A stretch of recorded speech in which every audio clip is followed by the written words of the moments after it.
Yo, what is good, you guys? It's your boy Randy Anderson here. I'm just dropping by to say shout out to Spain. Shout out to all the other places that rocked with us, you know what I'm saying, over the last couple of weeks, man. And this week, also shout out to Sudan, too. Shout out to everybody in Sudan that's been rocking with us. All I wanted to say is, man, this was a great episode with my sister pulling back up on the show, you know what I'm saying? Established Black, you know what I'm saying? Her website will be down for a little bit, but it'll be coming back up. Hopefully the link will be in the description below. But pretty much what I need you guys to do is make sure you guys go to the link in the description below for the link tree. The link tree will take you to the Facebook pages, the YouTube page, the Instagram page, and all of our other pages that exist right now. You know what I'm saying? We do have a Twitter. It is Word on the Av. That is our Twitter. I'm not really on there like that, but you know what I'm saying. If you want to go follow, you can go follow. You'll be able to keep up with all the new episodes for the sports show, which is Unofficial Referees, and this show, the Word on the App podcast, man. But yeah, man, like I said, thanks again to both of my brothers, Lauren and Corey. And also, man, thanks to my beautiful sister. Even though she cussed me out in the last bit of the episode, you should stay tuned and listen to it. But yeah, man, I love you guys. Peace. I'm out.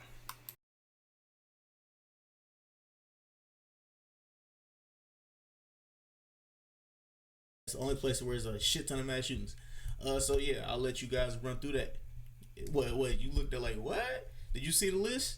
It was like all the other 50 states was like zero. Like the most was like three, and then the United States of America is 200. And it was like 249. Come on, buddy. You got to have our rap. Come on, buddy. I was Let's frame. get So out of let's my head. I frame was this. thinking that. So let's frame this. Let's frame this for the people. For the people at home, the viewers. So you got what we had two this past weekend, right?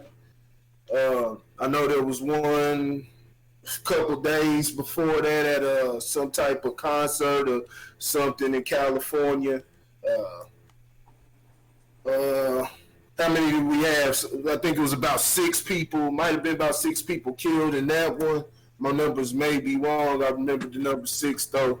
Didn't do a lot of research on that, but let's see. The one in El Paso, we had 20 killed, 26, 26. 26 wounded.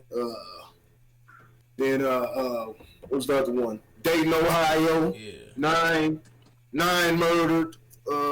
About 26 or 25, somewhere in that number, were murdered. Were shot. So there you go. Question is there a definitive solution? Because you having all of this back and forth. You got people that want gun laws, want stricter gun laws, and it's being talked about more and more in the news. You seeing, especially on the Democratic side, about white male terrorism and things like that. Which there's some validity to it. They're playing they're playing a narrative, but there is validity to it, just as there is many other things. But so you got one side that wants to put stricter gun laws, and then you have the other side that's fighting against us because it's looked at as pervasive upon our Second Amendment rights. So is there a solution? Is there a middle ground that we can meet on this? Nope. Nope. There ain't no. I second Ain't that no motion. middle. Take them away. Whoa. That is Whoa. that. No, that. Chill out. I'm listening. That is the definitive solution. I'm answering the question. That is the definitive solution. If you want to minimize mass shootings, you have the guns away. That's the truth. I'm not saying that's what we should do. Is that what? No, absolutely not. That is just a definitive solution to the problem. If you think about it, you have to take the guns away. If you look at countries that have gun control laws such that the only people that can own guns are the military, you don't have this problem. Like, you don't have this problem. That is a fact. China. That when you look at it as a whole, now I'm not saying they don't have other crime problems, but they don't have the gun problem, is what I'm saying. So if we're talking about strictly gun control, the only way to really fix the issue is to take the guns away. Now, we know that logically and in a lot of ways legally that can't happen. That's one of the that's one of the amendments for our, for crying out loud. So I think the real issue is we're treating it like a gun control problem. It's not a gun control problem. The problem is it's a mental health problem. Like, if you look at a lot of, when the stories actually unfold and you listen to a lot of these stories, it's always somebody with a gun that had some type of mental health issue that shouldn't have had a gun. You could look at every story. You could look at Sandy Hook. You could look at all of them. For somebody that had a gun that shouldn't have had a gun, they had some type of mental disorder that they had no business carrying a weapon. Hell, I can tell you this: there was just a shooting at the Walmart out here in Raymore yesterday. Somebody got shot and killed at the Walmart yesterday, and I'm gonna tell you, we become so desensitized to the shit that Walmart just kept operating because it happened in the parking lot. They operate as if nothing happened. Nothing happened. They didn't quarantine nobody.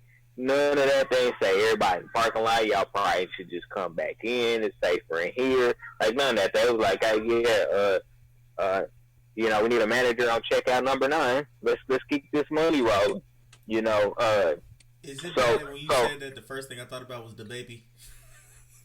Yeah. Ain't that something? Took them to Jamaican G's. What the hell wrong with Kansas City? Anywho, so if you look at it from the pro gun perspective, you have two things. The number one thing to them is I need to have the ability to protect myself against somebody that might be trying to take my life for the life of somebody that I know and love. That's number one. Number two is just a money thing. You make stricter gun control laws, and there's less money to be made from the seller gun, or legally saying. The black market's been hot forever. So if you can't get a gun legally, you're gonna find a way to get a gun illegally. Let's be honest. That's the honest to God truth. If you can't get one legally, you know what I'm saying, somebody's going to sell you a gun illegally because they making money off that gun. The black market is the market. Yeah, that's the truth. Now, when you talk about stricter gun control laws, absolutely. Do we need to have them? Yeah, we do. You know what I'm saying? We don't need a bunch of nutcases rolling around with guns and they all of a sudden they have a bad day and they just want to go chitty chitty bang bang everywhere. When we knew that, there are some instances where you just don't know, but there are other instances where a proper background check would have done all the work for you.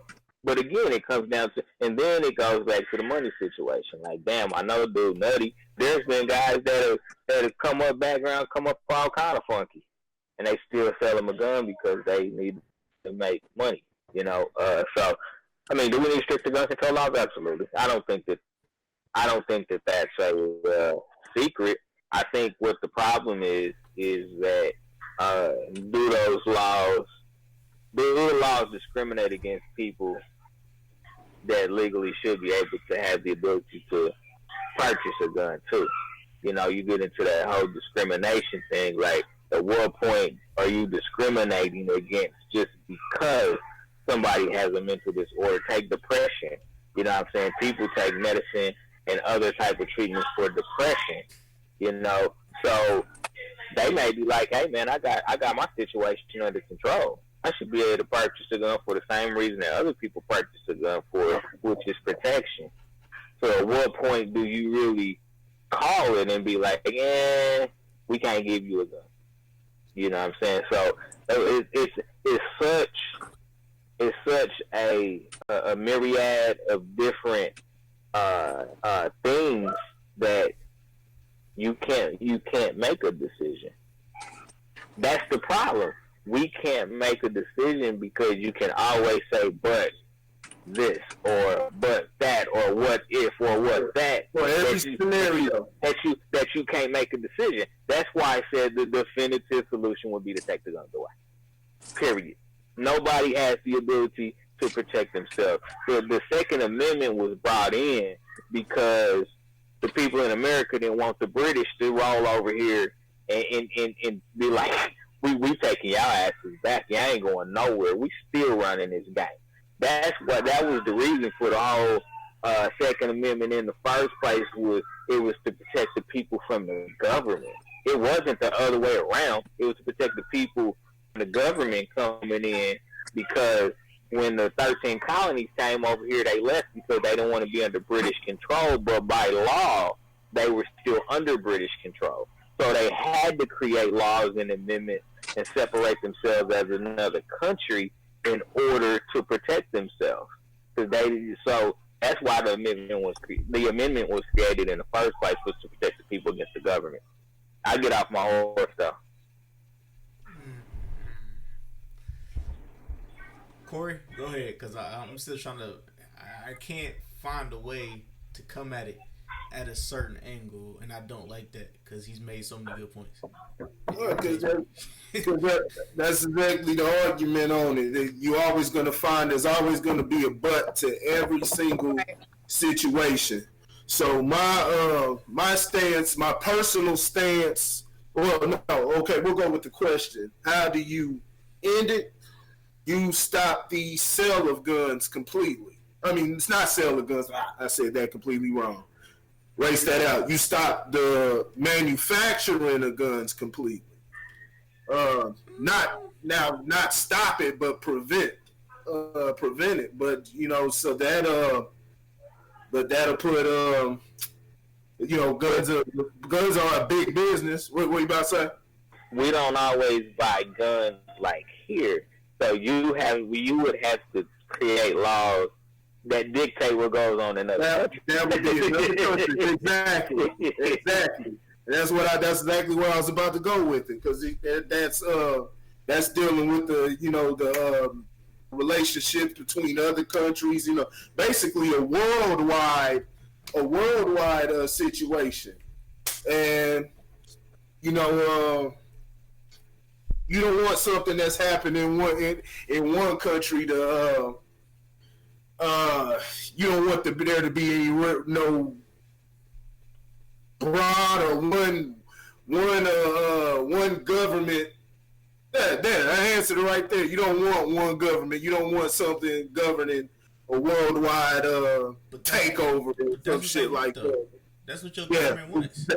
Exactly. So it's always that because it's an international issue. It becomes an international issue at that point, and that's something that affects the world because it's something sold to pretty much every single country. So it's big business. U.S. has always been in the business of transporting firearms and different things like that. They've been caught red-handed plenty of times. Selling into militia groups, in exchange for drugs and things like that. So it's big business. My personal view on it is no. We here now. It's always been about, we're at this point now because we've always been under a leadership that's all about just basically taking advantage of the people. We don't live in a country. We live in a 24/7 business. That's what we're in now. So everything is you can't trust nobody. You can't trust nobody. So you got to just basically take it as it is. I mean, shit. If you because let me get my words together. You don't want happening. That's what the Second Amendment is there for, to protect you from the government and them, deciding that they want to have complete control over you and taking your land, and your being intrusive, whatever it is, things that they're doing today. Anyway, but in the strong arm form of it, if they decide they want to use their military and things like that, and even when we start having the discussion of regulating and what type of restrictions we should put on it. I mean, I personally don't think it's going to be hard to say, but I personally don't think there should be a limit on things like ammo, things like that, just for that particular reason. This is just going to have to be something that we not necessarily eat, we eat the losses, but we're going to have to seriously get trained, It's just something that needs to be done. And I think that, everybody has guns anyway, everybody has guns already. I think just everybody needs to be armed and trained, for a situation as such. Because life is bound to happen at any point. Why you shaking your head, Lauren? Training for what? For situations such as that. If you have a mass shooter. Okay. If you have a mass shooter. No, we should, and that's because that brings up a whole nother can of worms when you talk about what is proper, effective training, because we can't even train our police to understand the right time to pull and when not. Right. We need some new trainers. Right.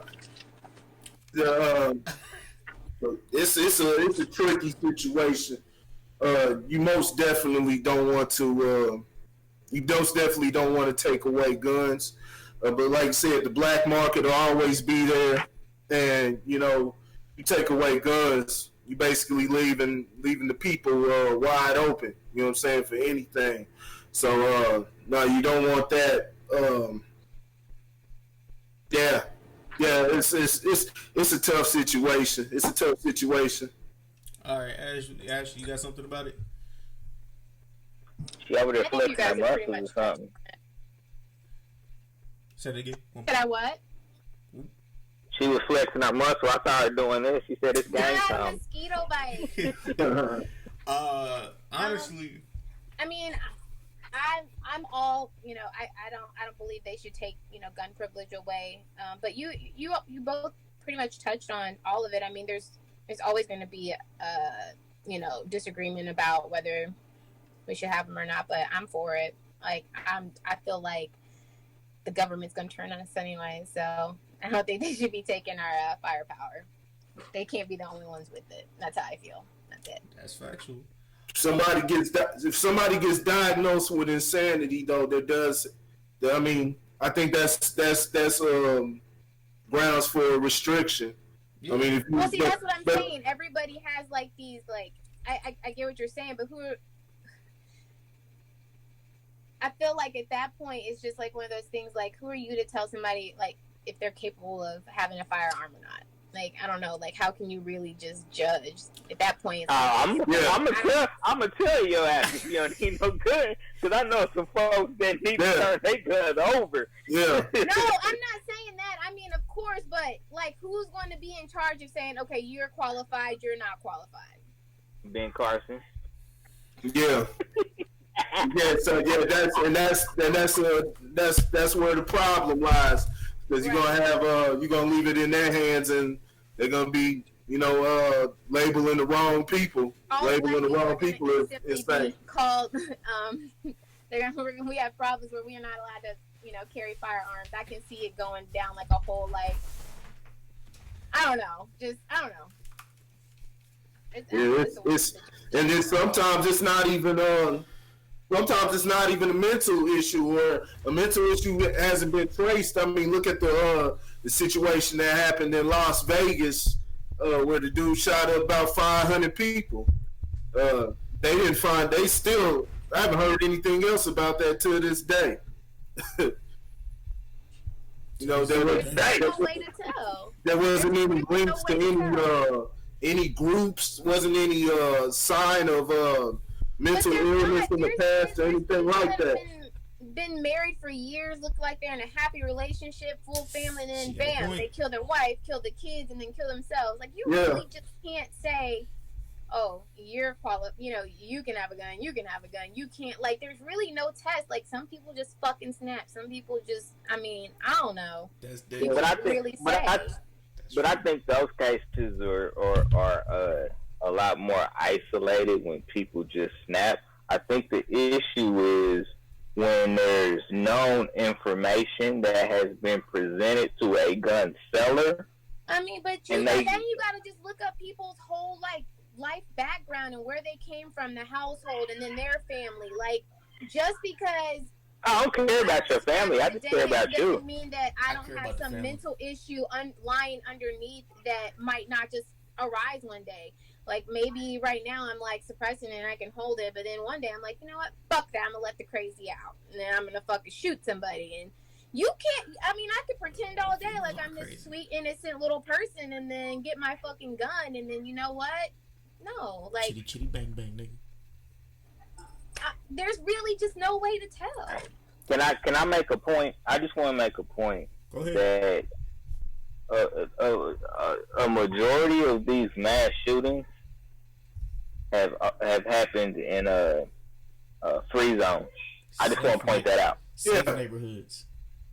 I just want to point that out. It's when it's least expected. You can't roll in the hood and, man, that dude look kind of funny.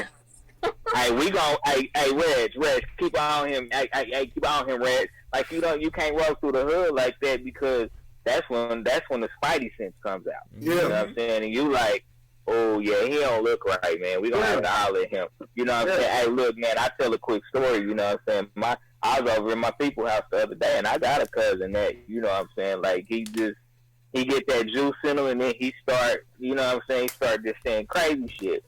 And so this dude don't sit there and be like, hey, man, why is water wet and why is the sky blue? Somebody take him home, please. Somebody take him home. You know what I'm saying? Because something going to happen. Take him home now. You know what I'm saying? So you got to know when the police certain situations, too. Like I said, those free states where people were like, nothing's going to happen to us here. You know what I'm saying? Nothing could ever happen. Why? They're exposed. They expose themselves out of their own ignorance about what can't happen in life. Schools, all of them.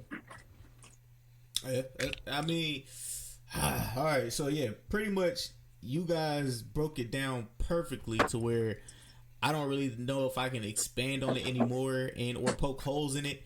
So what I would just there's only one thing that kind of irritates. Like, I'm not gonna say irritating me, but it's one thing that grinds my gears. You know what I'm saying? If I want to go old school like that. The fact that they all look literally the same. They all look like twins, damn near. All three of the shooters look like twins. The same glasses, same face structure. And I don't know if y'all heard about the one in Ohio. The one in Ohio had the year before, he had like a list to kill dudes, and then he had a list to rape females. So you guys had this information on this person, but didn't do anything about it because it's like a restraining order. Oh, they as long as they're nowhere near you, as long as they're so many feet away from you, we can't really do anything unless they come and do something to you. Like, bruh, if you where you think 50 feet came from, dog? 50 feet, cuz 50 feet. Give me that 50 feet. But yeah, bro, it's like if you guys would have took care of him last year, or when that happened, we wouldn't have had him killing people. You know what I'm saying? Dylan Roof, the same thing. You know what I'm saying? The massacre at the church, South Carolina. If y'all would took care of that, that wouldn't happen either. You know what I'm saying? Like, there's ways to prevent all this, but we really can't prevent it, because if we prevent it, then we're taking down a lot of people that are in higher power. Let's just say Donald Trump's team. You know what I'm saying? Let's just say Donald Trump's team. All of the FBI agents and CIA agents allegedly that work for him might have ties in neo-Nazism and or KKK, etc., etc. You know what I'm saying? And Donald Trump might even have that. Now, if all this information is put to the public, that puts the White House and everybody inside the White House and the FBI and whoever they all work for in bad light. So we're not going to be able to give you that information, because that information is given us up as well. So we'll keep it under wraps. You opening up another can of worms, man. Because when you made the statement of why they didn't handle the situation when they had prior knowledge, that is because of the double standard that is in America, that a majority of white America is innocent till proven guilty, but in minority America or non-white America, you're guilty until proven innocent if you can't afford it. That's factual. Yeah, so that's factual. that opens up a whole nother can of worms. I think that you understand this: rules are created to protect certain individuals. They're not made to protect everybody. They're made to protect certain individuals. That is the whole point of creating rules. You know, and typically we create rules because we don't like the ones that currently exist. Mm-hmm. You know, for whatever reason, whether it's a good reason or a bad reason, we create a new rule because we don't like the one that's currently in place. And so, you know, when you and that's the problem that you have with really truly opening up the dialogue about gun control, is then you have to create new rules, and you got people that's gonna abide by those new rules, because I would say 70% of people are rule followers, but then that other 30% don't give a damn no way. They don't care no way. Like, if that's your rule, that's your rule. That's not the rule that I live by. I live by this set of rules, and therefore whatever you say don't mean nothing to me anyway. You know, so that's why I said like Corey said, don't manufacture. And the interesting part about that is how countries understand how we operate here. They like, we have gun control laws in our own country, but we want to make money, and we know you guys don't care, and your gun laws aren't strict enough, so we're going to capitalize off of your own ignorance. Oh, also, that's what's crazy. Also, you got many other countries where they're actually turning those guns on the citizens. Uh-huh. So you know that's true. Yeah, that's true. Turning those guns on the citizens. So it's don't give up anything. Don't give up anything. I mean, you see, you're giving up freedom of speech, different things like that, man. It's y'all. I have to send y'all this video, man. It was some type of what is that? It was some Democratic. Or was it Democratic? It was something, man. I got to get the right name of it. Matter of fact, y'all keep going. I'll tell y'all the name of it. I don't want to throw out some. So I'm just gonna end off my stuff by saying, I believe we need to keep guns. You know what I'm saying?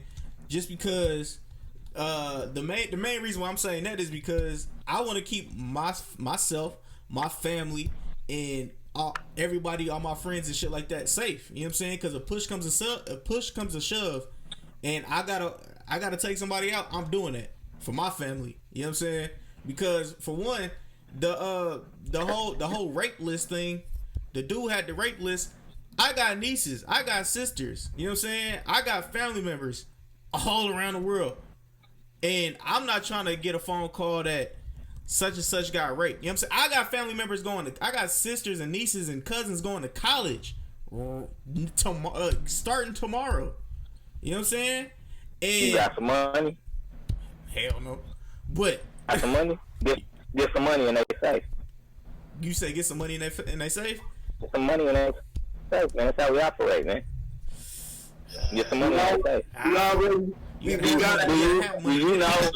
Do you know this? This is an interesting fact that I learned today, man. Is that 94% of men aren't rapists and sexual assault predators. 6% that are all raped before the age of 16, and they have multiple victims. What's fucked up? You say that and you say, wow, like 6%. You know what I'm saying? That seems like a small percentage, but when you take the overall population, you know what I'm saying, that number is big. And the other part of that I want to point out is that just because you ain't raping don't mean that you ain't a part of the problem, because you may be profiting off of it. That is factual. And go ahead. Sorry, go ahead. Go ahead. No, Yes, you can say something. No, go. Can I say something that someone else someone else's view on this? Mm-hmm. Okay. Who in the background? I want to get on camera. Hold on. I'll tell you. I'm just playing. I'll tell you. I'm just playing. And tell me if you can relate to this. He says, gun control is only part of the problem. Depression is the main problem. If there is a will, there's a way. No guns would be fine unless the person actually wants to do it. Columbine in point, pipe bombs. He used pipe bombs and guns. So I don't know how you guys feel about that, but when he wrote that, I just kind of related to that. Said that goes.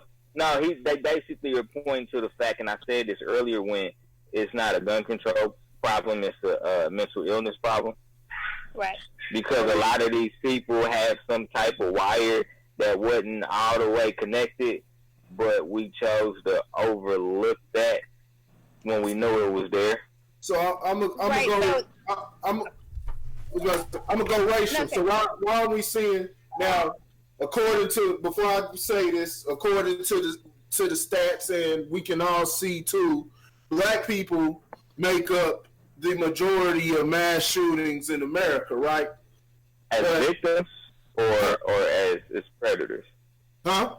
As victims or perpetrators? Perpetrators and victims.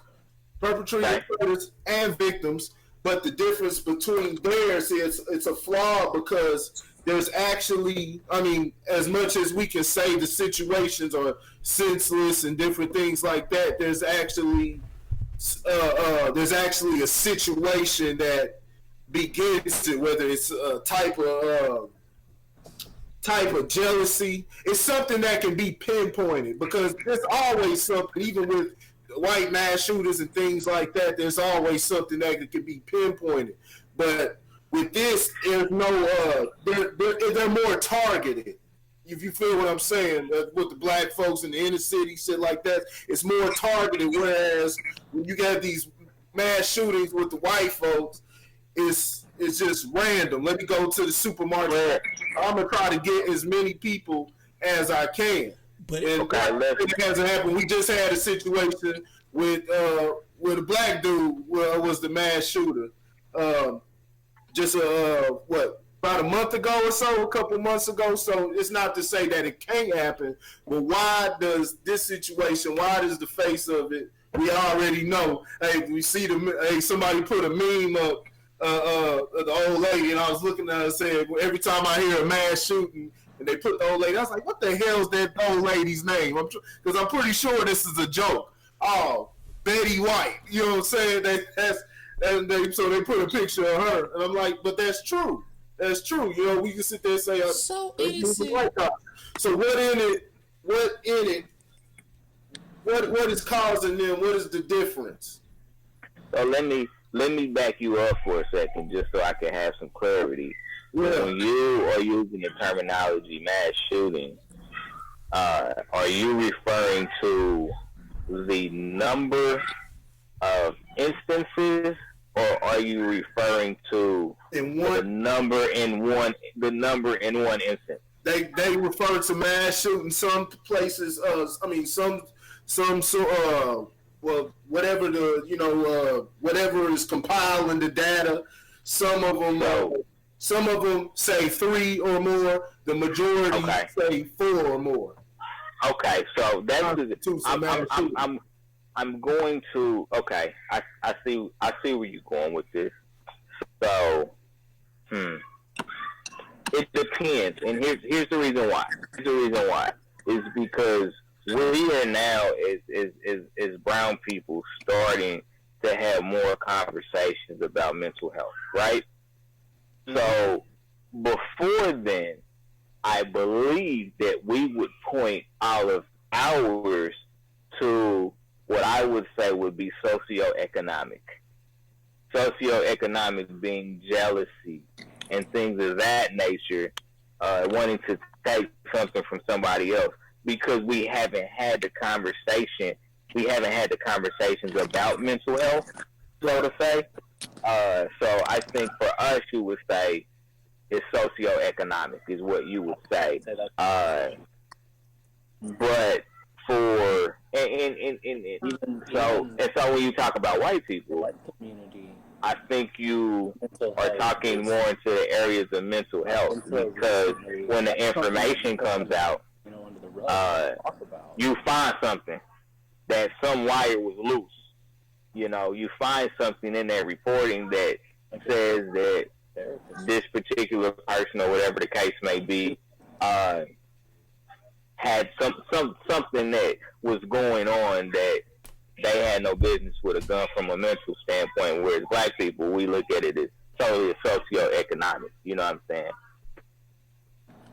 But there's plenty of niggas out there that known since they was in middle school, you know what I'm saying, that they shouldn't have no gun in their hand. But why are we seeing somebody just going around the hood and hitting as many people? I mean, we've had that has happened before, but why are we seeing that all the time? Just going to a supermarket and just spraying up the shit. They going up the Wild Woodies. Somebody go up the Wild Woodies and just decide they gonna start shooting up everything. You wanna make? I buy my groceries online and then I go pick them up. It's not. It's just for the people. Anybody who views this. It's not. It's not no. Life matter. It's it's not an indictment on white folks or anything like that. No, the racial is something that's observation, honest observation. Just as people have their observations about black folks, compared to other races. So now it's the discussion. I know we don't want to scare off the white fans that we have, but there are certain you scared go to church. There are certain Anglo-Saxons that I look at and I am like, oh. I had to do that. I'm sorry. Yeah. I'm sorry. Oh. Hey, tell him join it. Join it. If he's got offended, he's got his views on things. Yeah. No, he's not offended at all. I was gonna say, if he's offended, I would say I apologize, but then what I'm about to say is gonna be like, but certain ones. What's up, John? What's up, John? He called him John.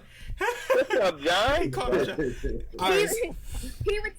He would give me the go ahead to run out first. All right, so pretty much what I'm saying. That's why I was laughing earlier when you was like the typical glasses white guy. I was like,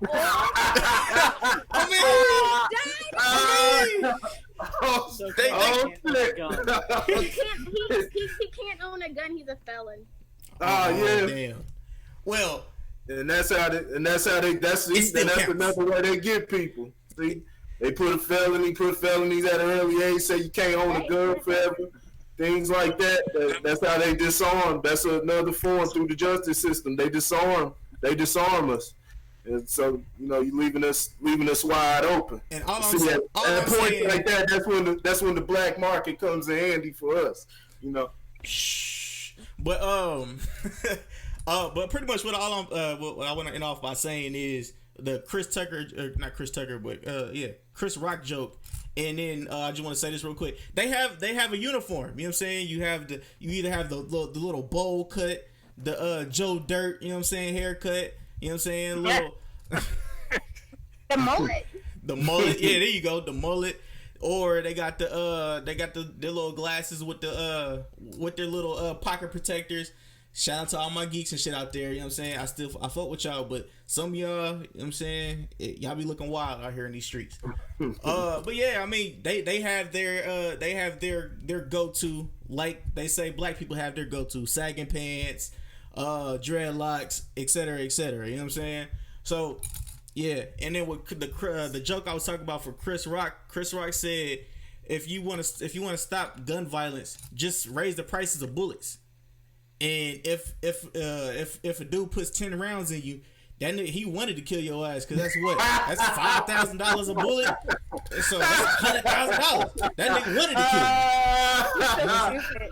kill you. Chris Rock. Shout out to the legend Chris Rock. You know what I'm saying? So hey man, shout out, hey man, you seen The Walking Dead before? Yeah. Well, you seen The Walking Dead? Well, you go ahead and raise the price of them damn bullets. Boy, you gonna have Eugene up in that bitch making bullets.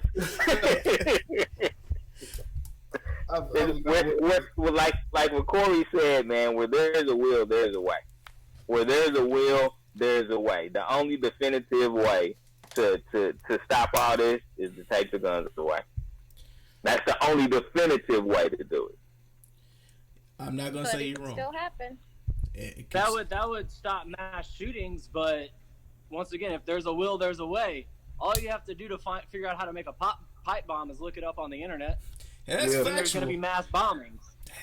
That's factual, dog. You got a point. I remember what I was about to say before we went to the next thing. It's just real quick. That's something that we need to do. Just like when you bringing up the baggy jeans and things like that with braids and whatever, things like that. Now, see, people say that, and they say, you know, if you get judged, you know what I'm saying, off that look, you know, a lot of people say that's racist and things like that. But given off what people see in media or what they may have experienced and things like that, they know that they attribute that, they put that image together with that's what a criminal looks like. So that's something that could actually save your life.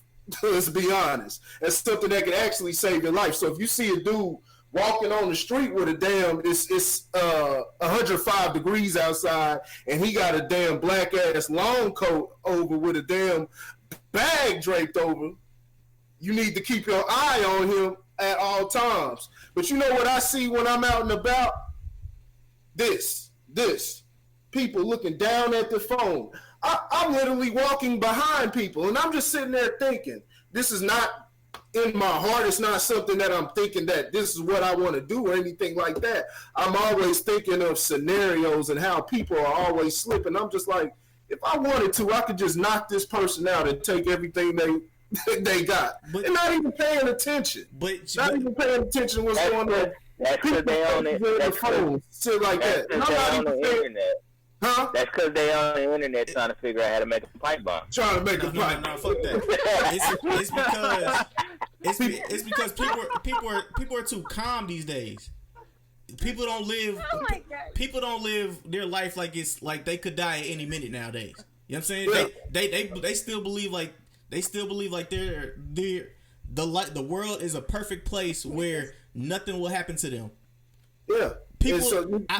I hate to put myself in a bubble, but I live with myself looking over my shoulder every damn day because I know there's a person, there could be people that are gunning for me, and I know this for a fact. You know what I'm saying? For real? Yeah. Well, you need to change. You need to change your attitude, boy. Everybody love me. Ain't nobody good. Everybody love me. They pretend like they love you, but you know what I'm saying. There's always some animosity somewhere. You know what I'm saying. But you just have to live like that. And I know that sounds bad living in 2019. You know what I'm saying. You're not supposed to live like that. But if I don't live like that, there could be a point where I slip up and somebody collects on my life, and now there's my family members have to deal with my death and shit like that. You know what I'm saying? I don't like that. And that's where the term prevention. That's where, you know, if it happens, it happens. But you still gotta put all the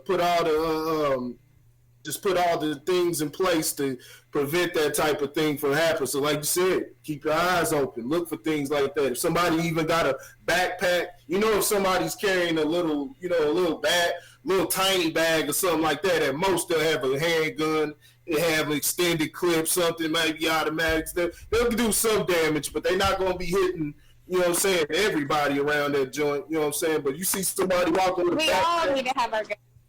Yeah, have your gun. And we all need to be trained and have guns, you know what I'm saying? But not taking guns away. That's not it'll do something, I believe.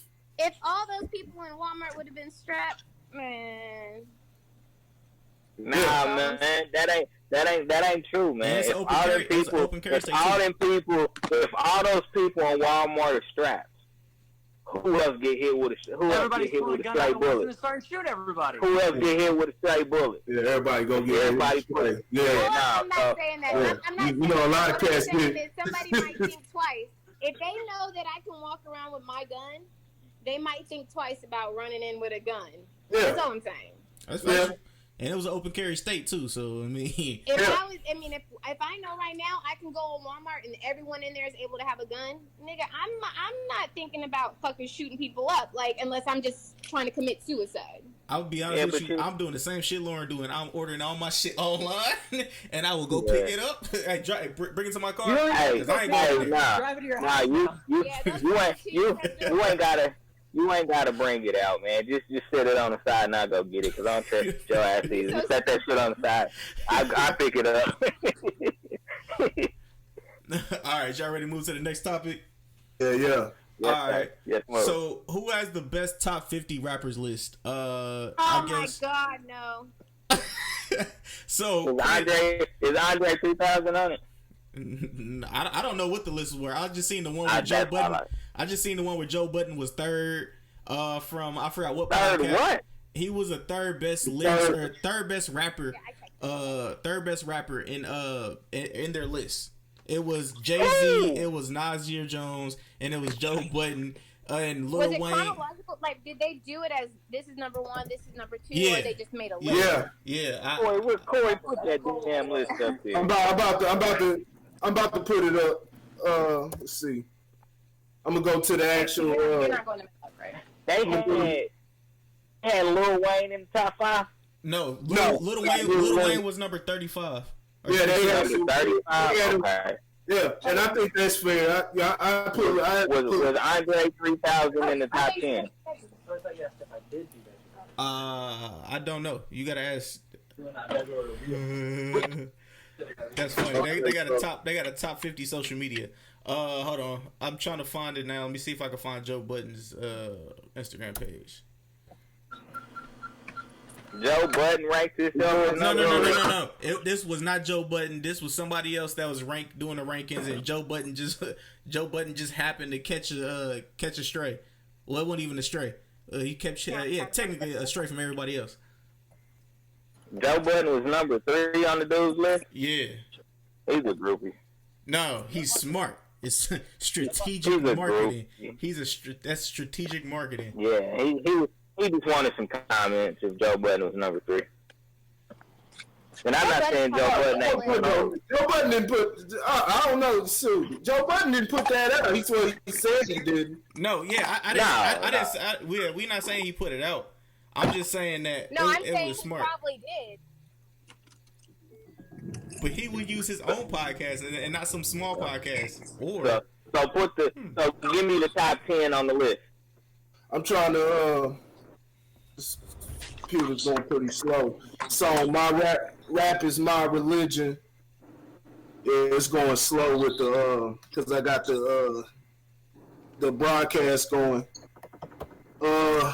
Damn it. Is it on Facebook or is it just on the internet? Well, yeah, that one is on the one with multiple ones because that's the best one where I can show you everybody who put something. So from Mike Tyson to I think they put one up. Ebo put one up. A whole bunch of people had different lists. All right, number 1, Jay-Z. Number 2, Nas. Number 3, Joe Budden. Number 4. That was the first one, right? Yeah, this is the first one. That's the original one. Yeah. That's the one that started the conversation. Number 4, Styles P. Number 5, Black Thought. Number 6, Fabulous. Number 7, Jadakiss. 8, Biggie. 9, Ghostface. 10, Kendrick. Ghost. So that was the top 10? Yeah, that was the top 10. Pusha T. That was the top 10. Yeah, that was the top 10. Pusha T made it at 13. Redman 14. Pac. Pac. I said Pac. Scarface. Andre 3000 made it at 17. Common made it at 18. J. Cole. Lupe Fiasco. Royce the 5'9", DMX, Drake, T.I. Who? T.I. made it at 24. Get him off that damn list. Get him off that list. Twista, Method There's Man. people following T.I., man. Get him off that list. Twista, Method Man, Eminem, Prodigy, Mos Def, Coogee Rap, Big Boy, put Jay-Z, T.I. over Method Man? Yeah, Jeezy, Snoop, Jeezy Cameron, out that list. Bun B, Lil Wayne, Killer Mike, Ice Cube, AZ. Jeezy went above Lil Wayne? Yeah. Okay, keep going. Yeah, we might have a problem. I want to bring it up to where Mace, 8 Ball, Bun B. I want to bring it up to where Big everybody. Pun, my bad. Big Pun, The Game, LL Cool J, Rick Ross, 50 Cent, Busta Rhymes, and Lloyd Banks was number 50. Burn it. It's bull. I'm gonna see if I can. I'm gonna see if I can screen. Now help me out. Was Rakim on that list? And I didn't hear you say it. No, I didn't hear it. Yeah, Rakim's on that list. He was number 12. Oh. Number 12. Okay. Was Cool G KRS on that list. Was Cool G Rap? Cool G. I don't think they put Slick Rick on it. Cool G Rap was 31. Okay. What Slick Rick? You didn't say Slick Rick. I would have heard that. They didn't. He didn't Yeah, I didn't see it. I didn't say it because it's not there. Was KRS on there? I didn't hear that either. I don't see KRS. Burn that list then. You mentioned Jeezy and didn't mention KRS one. Who made the Burn that list? list. Like, you can't really, like, I mean, if it's just some young person just throwing shit out there, it's like, why are you even talking about it? Nah, it don't sound like a young person because some of them people, like, if it was a young person, I can tell you that Black Thought wouldn't have been mentioned. I can tell you that there's a possibility Andre. So it wasn't a young person that made this list. I think this is maybe they wanted to say influential, maybe because that's when maybe you can throw some of those people on that list. But yeah, I'm good. Yeah, They ain't say KRS one, so that's one strike right there. You said Cool G Rap was on there, right? Yeah, Cool G Rap was on there. Was Kane on there? Neither. You said who? Kane, Big Daddy Kane. You want to try?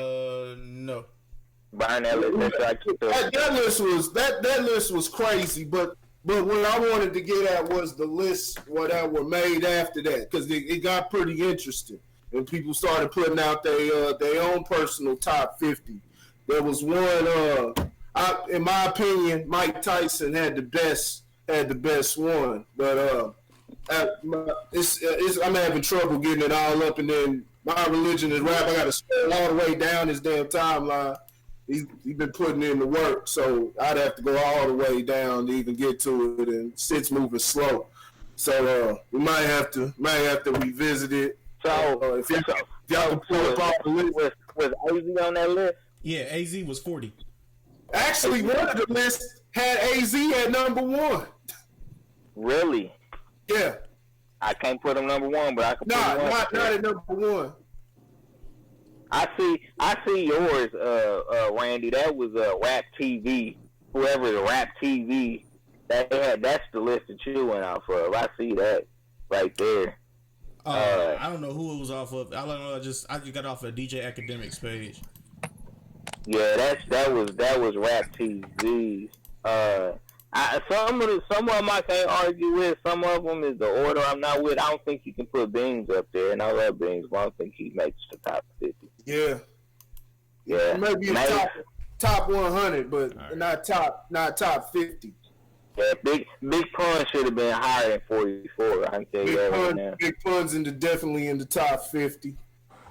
Right, he should have been higher than 44 though. Higher than 44. I don't think Pun was out. The only thing is, you know what I'm saying, on the because you gotta take it. You gotta. No fucking females were listed in this bitch.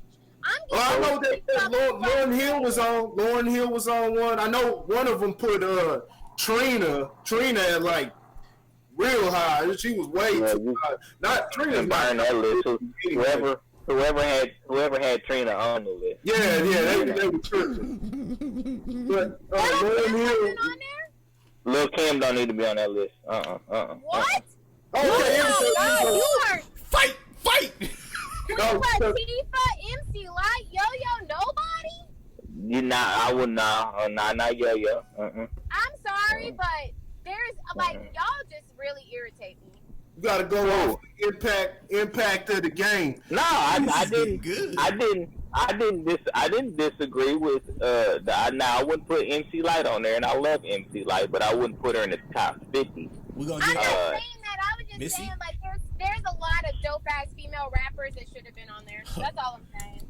Missy that's what I'm saying. Got a spot. I'm just saying. We talking about the top 50 rappers. Yeah. There hasn't been a lot of female rappers. You know what I'm saying? Like even now, you know, it's been basically a genre but that's there was only who was on the list. What female rapper out of the top all the 50?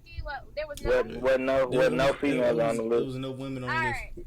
Because think about, you don't want to just you don't want to do affirmative action a female into the list. Like, hey, let's meet a quota and have this many females. Nicki Minaj, you don't like Nicki Minaj? That's viable, girl. That's viable. So Nicki Minaj is, you know, a person who comes in the game today, new artist. Nicki Minaj, as far as the females too, she's top 3. She's top 3. Here's the problem with this list. I'm gonna tell you the problem with the list. The list is not specific enough. The list is not specific enough to what you mean when you say top 50 rappers, because you could say you can put certain people in the top 50 lyricists that you wouldn't put in the top 50 rappers. Absolutely. Because when you talk about rappers, you have to. That's when you are you mentioning impact on the game? Because that changes the list right there. So you got to be more specific when you say that. You know what I'm saying? Because if you put in rapper, like, you got to put Missy on the list, because Missy. Absolutely. You got to put Missy on the list. You have to. That's factual. If you're talking about rappers, if you're talking about influence, that's what I'm saying. Like, it's not specific enough. But if you're talking about influence, Missy goes on the list, no questions asked. Never mind. Yeah. So I'm saying I would put Missy on the list, no questions asked. That's what I'm saying. That's just too tricky, man. Like, some of them just did they weren't deserving to be in the top 50. I think they make Sack a top 100, but not a top 50. Yeah, this damn computer. Now it's not letting me share the damn screen. Okay, there we go. There we go. Okay. All right, let's bring it here. Here we go. Okay. This is... L Boogie wasn't mentioned on there. Yeah, Lauren Hill, not on this one, but Lauren Hill was on other ones, and I definitely, that's what I agree with. You gotta put L Boogie on there, man. Yeah. Damn, I can't think of her name. That's crazy. Yeah, I just had a female rapper, but I cannot think of her name. She used to rap her ass off. What about Rhapsody? No, Rhapsody is too new. Really? Okay. Too new. And I'm not sure. That's why I said the list needs to be more specific to what you're really saying. You know what I'm saying? Because to put Joe Budden in number 3, like, there's no list that he makes my number 3. I don't care if you talk about rappers with influence, lyricists. Joe Budden doesn't touch my top 3. He might crack my top 50. He might crack my top 50. He might crack my top 50. But I don't even know if Joe cracks my top 50. I'll be honest with you. I'm not even. I'm a big music guy, but I'm not that big of a music guy where I'm just like, oh yeah, top 50. I mean, I'm not gonna pretend like I'm one of these guys. So you know what I'm saying? It to me, it doesn't really take into account the pioneers, because the pioneer style of rap was completely different. When you talk about like Big Daddy Kane, Because I love Eminem. Who? Eminem was on the list. Yeah, he was on the list. He was in the 30s. What about Hobson? Was Hobson on the list? Hobson was not on the list, man. It was some funny looking eyes on the list, though. Maybe that's what they're referring to. Maybe that was a Hobson emoji. Don't do my nigga. Don't do my nigga hot though. Not my nigga hot. All right, can y'all see my screen? We see Randy, but yeah, we went away. Yeah. Yeah, I don't see it. Yeah, I see it. Okay, all right, there we go. You gonna have to blow it up though. So here's Mike Tyson. This is Mike Tyson. This motherfucker will load up right here. Okay. See this how slow it's going. No, this is Vlad TV. Oh Lord. So Vlad TV. So Vlad's got Tupac. You know how much Vlad loves Tupac. Yep. No, Big at number 2. Ice Cube. Number 3. Jay-Z. 4. Eazy-E. Kanye. Kendrick. J. Cole. Nas. Drake. That's the top 10. Burn that little. Test Drake. Why the fuck is Drake on there? You know why? I'm gonna tell you why. Because as I look at this list, he's almost strictly going off of influence here. Looking at this list, he's strictly going off of influence. You see who's number 50? Number 50, Nipsey Hussle. Hussle. As much as I love Nipsey's not a top. Did that put Dr. Dre on there? Mac Dre? What the fuck is going on? Don't get me wrong. I mean, I had my Dizzle dance back in KC, but no. Stop it. Stop. Mac Dre is a legend. No, if you want to go off of, I love and respect, like, R.I.P. Mac Dre all day, but you can't put top what? No. Yeah. Hey, I'm gonna discredit this list right here. Let me help you. Let me help Vlad out. I'm gonna discredit this list right here. It's discredited when you hit that point right there. I don't even make it that far on the list. Yeah. I don't even make it that far on the list. No, number one, I don't really make it past the top 5, but you know, that's for argument. But number 15, look at 15. I didn't see it. Yeah. Boosie. So let's oh yeah. So let's see all the people. Let's see all the people Boosie's ahead of. So he put Lil Boosie over ahead of Lauryn Hill. 50 Cent. Just look at the next 4 right there. Put him over these 4. Did you say I'm driving in the figure out so I can look at this list all the way. This is ridiculous. I'm gonna get it and send it to you. Let's throw Vlad's away. Now on the Mac Dre issue, Mac Dre, if Mac Dre was known more to the industry, I think you could. As far as his music was that damn good. He could make party. Mac Dre was the epitome of hip hop with his music. Like his shit represented what hip hop is all about. Did this fool put Dr. Dre on the list? Oh yeah, he put Dr. Dre on the list. Yeah. Okay. Yeah. Hey, Vlad, if you ever hear an episode of this podcast, I want to interview. We talking about this list. So look, who's this one right here? I still want smoke.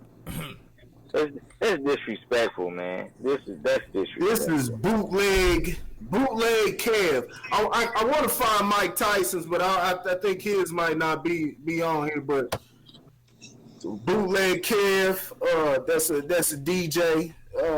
Known DJ. He's got Jay-Z #1, Kanye #2, My bad. Nas #3, Andre 3000 #4. Hey man, I know you was laughing at Kanye, but don't sleep on Kanye. Don't sleep on Kanye. No. Switch Kanye with Andre. I'm cool with that. Hey, Ashley. Yeah. Mike got MC Light on there. He got her at 46. Okay. I mean, I didn't say she was one of my top 50. I was just saying women rappers. This list is better right here. This list is better. We got Freddie Gibbs. Come on, man. Oh, Freddie Gibbs. Freddie Gibbs is nice on the mic, but come on. Hey, Mike Tyson had Lil' Kim at 25.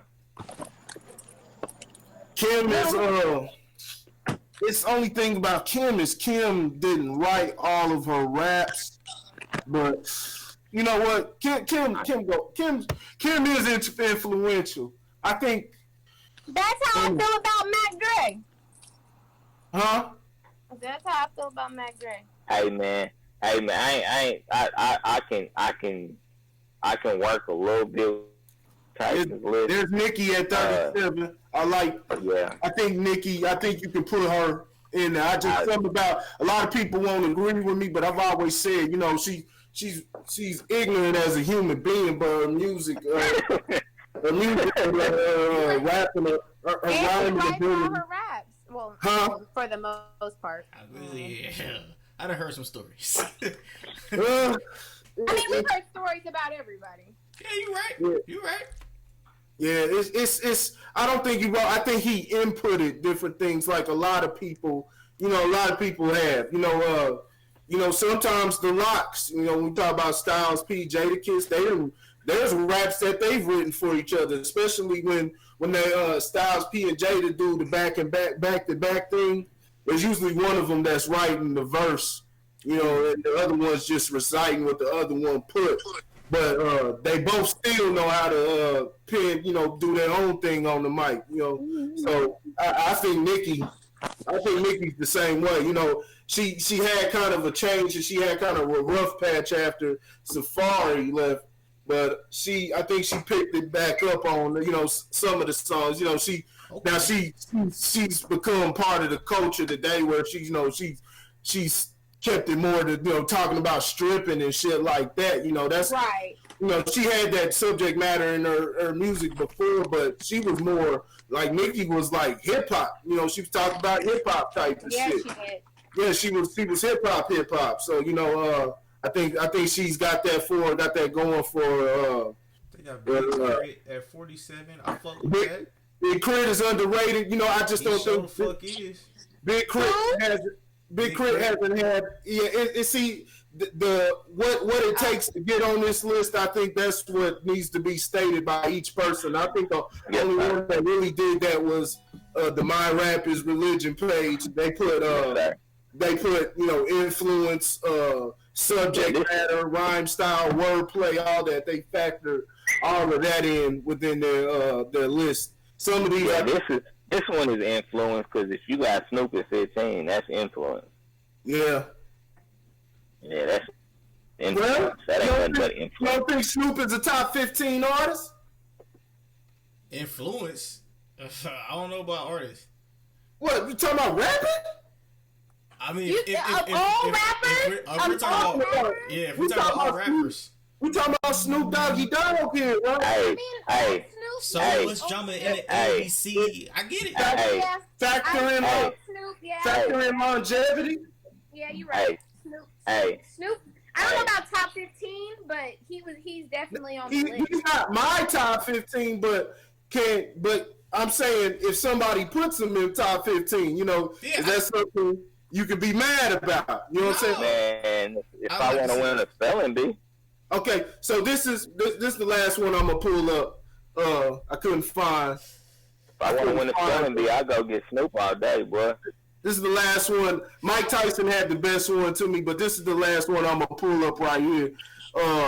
So AZ, yeah, Tupac, this is their top 50. How do you AZ was. You see who's number one? AZ was the most number one slept on artist. He definitely is. Yeah, he definitely is. AZ was the number one slept on artist. Like period. Period. Like he had to fade into oblivion because couldn't nobody understand his style. That's how cold he was. Styles P, Redman, Ghostface Killer. Yeah, your screen keep on fading right here. I like this list so far. I thought that shit With said Snoop on Gucci. that I list? would be like, what? I cannot see the blue. I'm like, Yeah, I can't see. I can barely see the blue either. Blue, we got Eminem, Sean Price from the Boot Camp Clique, R.I.P., MC Ren, Dale the Funky Homo Sapien, the DOC, Black Alicious, Corrupt, Trench showed me some love, you know what I'm saying, for my music, Razzcast, K Reno, LL Cool J, I think LL should be a little higher, Too Short, Lauryn Hill, Exhibit, Mac Dre. Yes, Exhibit, scratch him off the list. Yeah, I would too. You know it was cold. It's just Exhibit. Corey, yeah. Don't put your foot in your mouth, brother. Black Thought, Big Daddy Kane, Slick Rick is way too damn low. Jizza, the genius, Jizza is definitely top 50. Low. The top 50 rapper. This is man, I do lists about opinion, man. They go Andre 3000. See, I think if you put Andre 3000 on the list, Big Boy should be on that list too. They left Big Boy off of this one, but Big Boy is just as Andre's cold, but I think Big Boy's right on par with him. I think if anything, you just go ahead and put Outkast as a whole. You know, a lot of people put that focus on Dre, but shoot, Big Boy, you can't sleep on him. He's just as lyrically talented as Andre. No, I don't think so. You don't think so? No. I love Big Boy. Everybody's got their own opinion about who's on their list. I don't think he's as good as Andre Garland. And I put him in my top 50. He's as good. All right, Isn't man. that the beautiful thing? Like everyone has their opinion. Yeah, that's what I like, and that's why I like it. It's not beautiful, damn it. Wrong. It is. It's a beautiful thing. It's a beautiful thing. That's why I can't. That's why I like this. You know what I'm saying? To get to see where everybody and it showed reverence to the, you know what I'm saying, to the guys that paved the way, and you know the guys that actually put put their blood, sweat, and tears into it. You know, not I don't want to say bring it down the coach. That ain't what the cats do, but that is what some of them do. taking it somewhere else to where it just don't need to be. You know what I'm saying? You see my guy Ghost. You know, that's one of my favorite. You know, that's one of my favorite rappers. You know, you see how many top tens he was in. But now, you know what I'm saying? Like, see when it gets crazy because you saw Lil Durk. Lil Durk had put in had put a top 50. I thought he said Lil Durk put himself in there. I was like, oh, Lord. Not a top 50. It was like a top 50 of guys who changed the game. It was just basically everybody who was here today. And now when he said change the game, you know what I'm saying? I think he worded that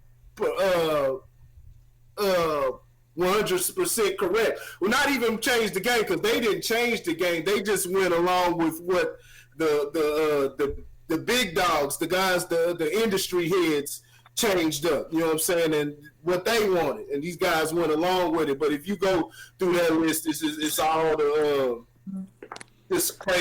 crazy ass rappers. Some of the good ones on there, you know, the ones that are out today. But you know, little whoever, you know what I'm saying? Whatever, anybody you can think of is out today. That's who Little Durk had on there. You know what I'm saying? So it's like, nah. That's reasonable. He's a young cat. All right. Yeah, but nah, man. That's all I got on that, man. I just wanted to have a little fun with that one. Okay, cool. All right, so yeah. The moral of the story is everybody has their own opinions, and everybody's opinions is not good all the time. But yeah, everybody has their own opinions. So, did you guys hear about the new rule for the NCAA? The Rich Paul rule. Oh God, yes, about having to go to college. Yes, ma'am. Yeah. So pretty much, I'll let you take over, Corey. Go ahead. Let them know what's going on with the Rich Paul rule. So you got the Rich Paul. Well, it's not called the Rich Paul rule, but that's what the you know everybody's named it, because it's clearly something that's aimed at. It's clearly something that's aimed at Rich Paul. So what they're saying is anybody who's involved within and if you want to be an agent and sign a player, you know, basically that's in the NCAA, or anything of the sort, you have to. No. Let me reframe this. This is what it really is. If you are an agent and you do not have a bachelor's degree? Yeah. So if you have not gone and gotten NCAA certification, you cannot deal with any NCAA players. So that's meaning players that are coming out of the draft. Also, on the player side, you cannot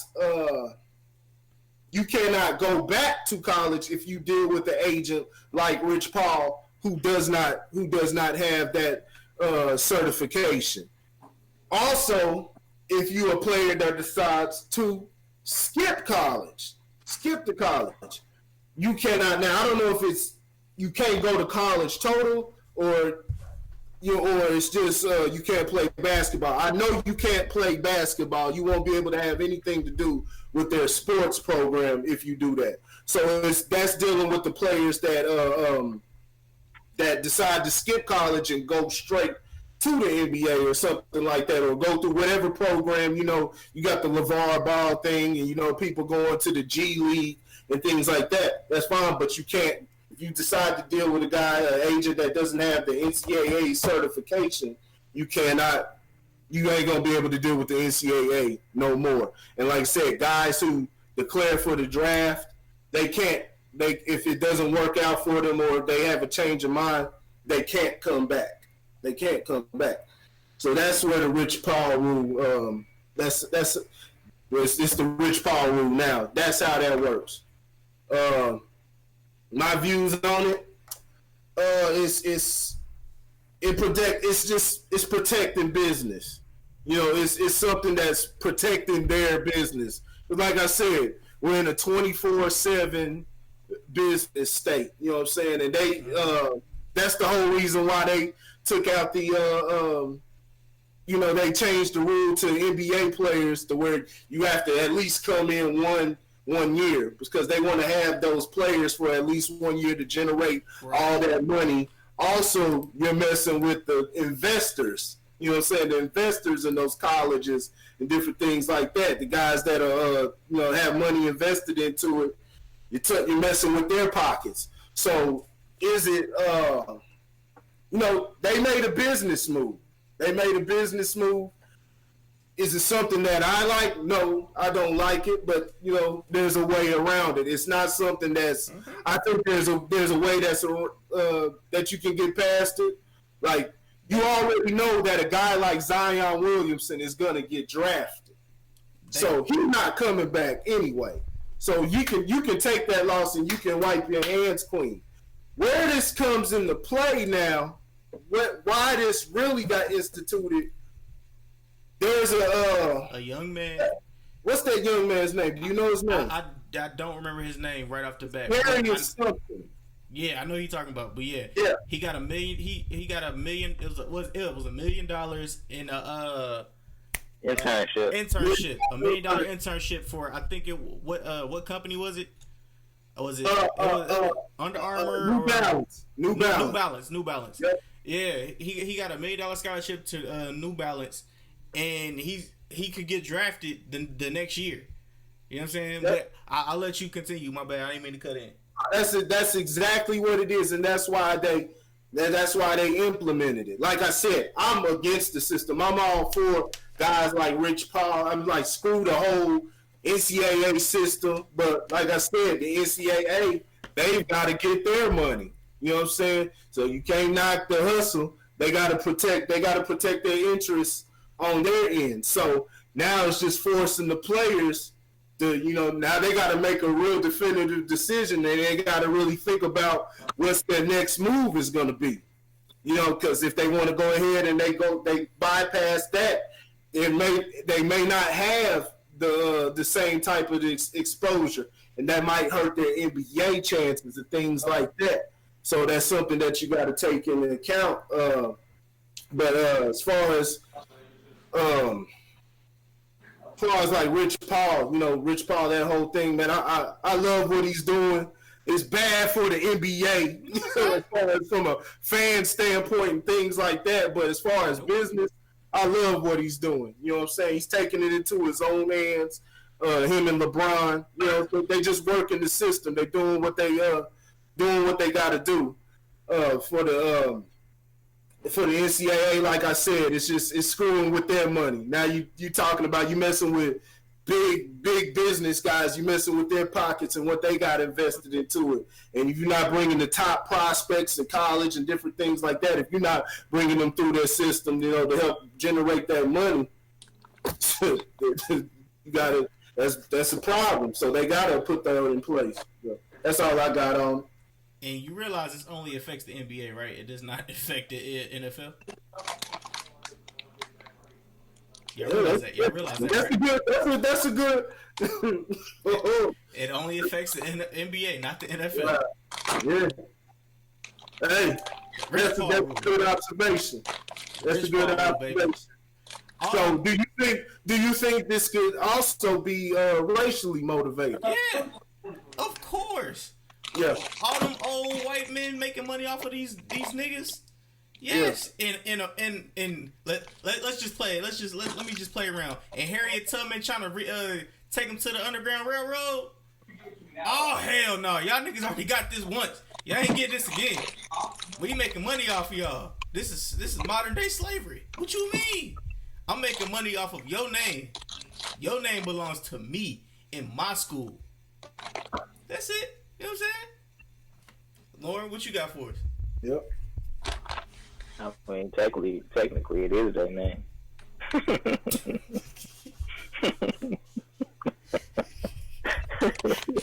I'm just saying.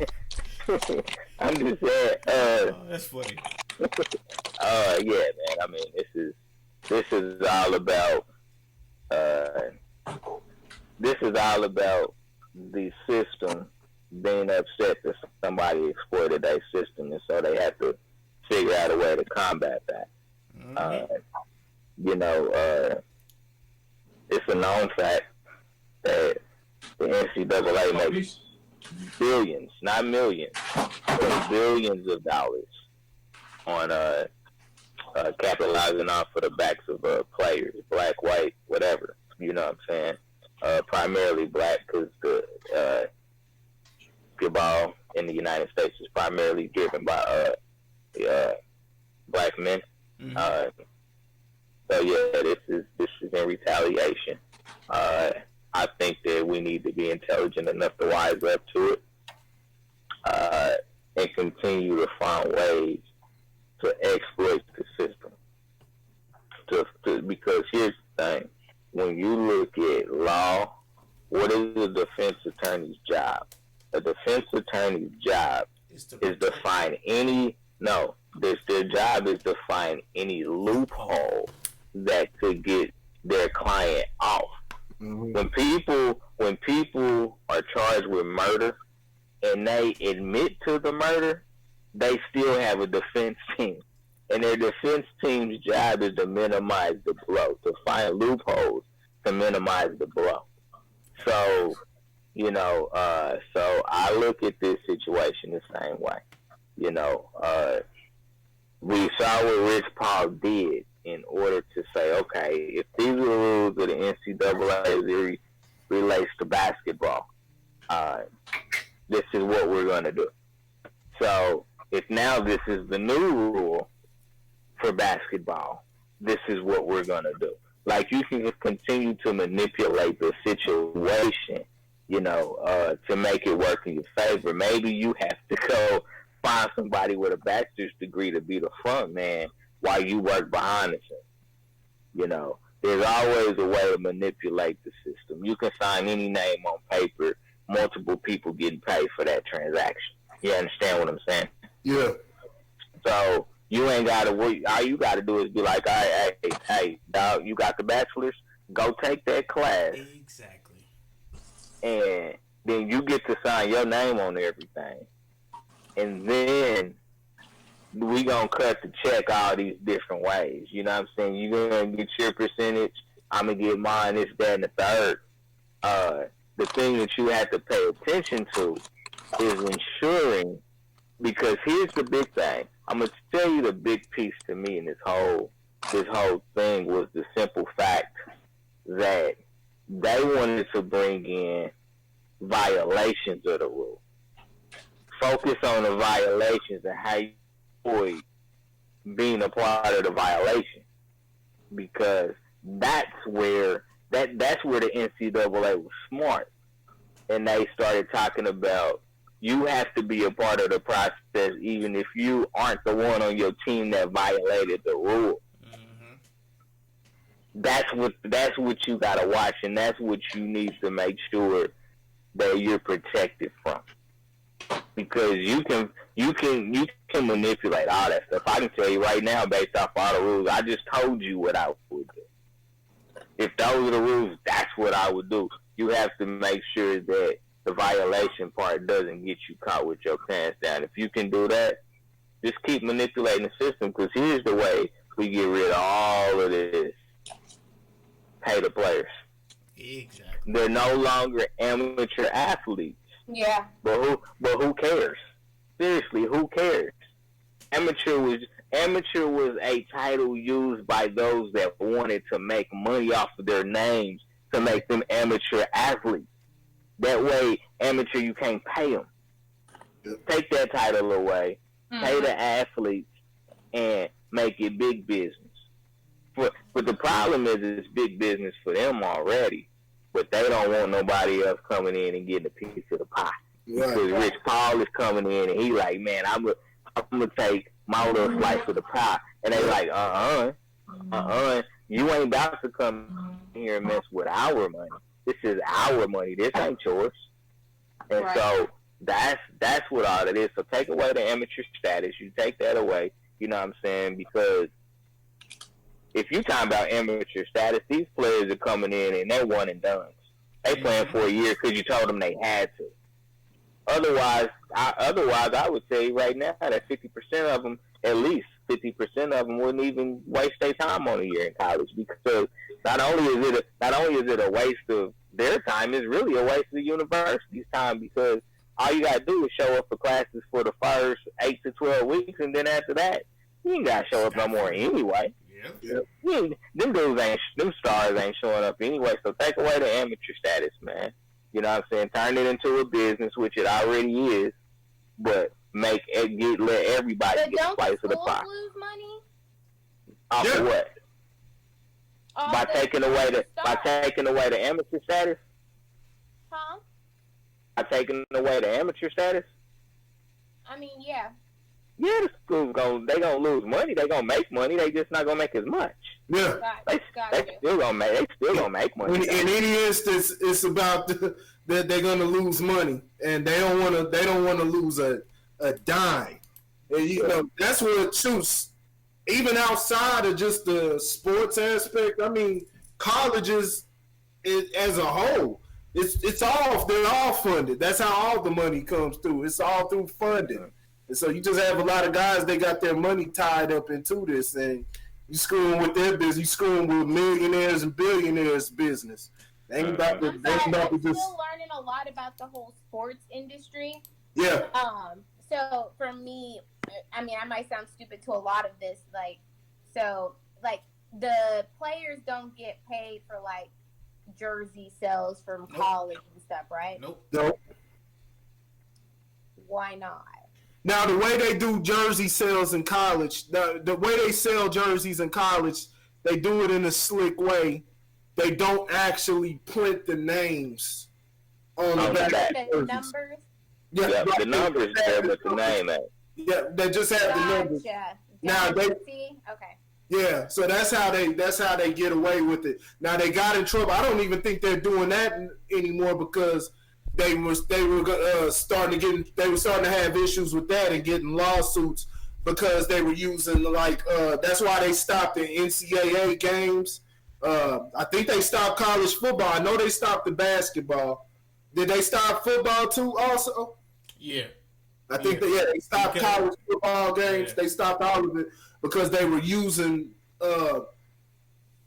it was too much of a likeness. Like the players that they would have, they didn't even have to look at them, but they'd have, let's say Tom Brady was number 12 in college. He was number 10 at Michigan. And so they'll just have they'll have player number 10. You know, gotcha. And it'll just be, a white guy probably won't have the same facial attributes and things like that, but we know it's supposed to be Tom Brady. Gotcha. So they ran into an issue with that, and so that's why they couldn't continue to make the games. There you go. That's Zion Williamson Duke jersey. We know who jersey that is. They ain't fooling nobody. Now do they have the name on the back of that one? I do know after. Yeah, they do. Yeah, see, that's because Zion has left.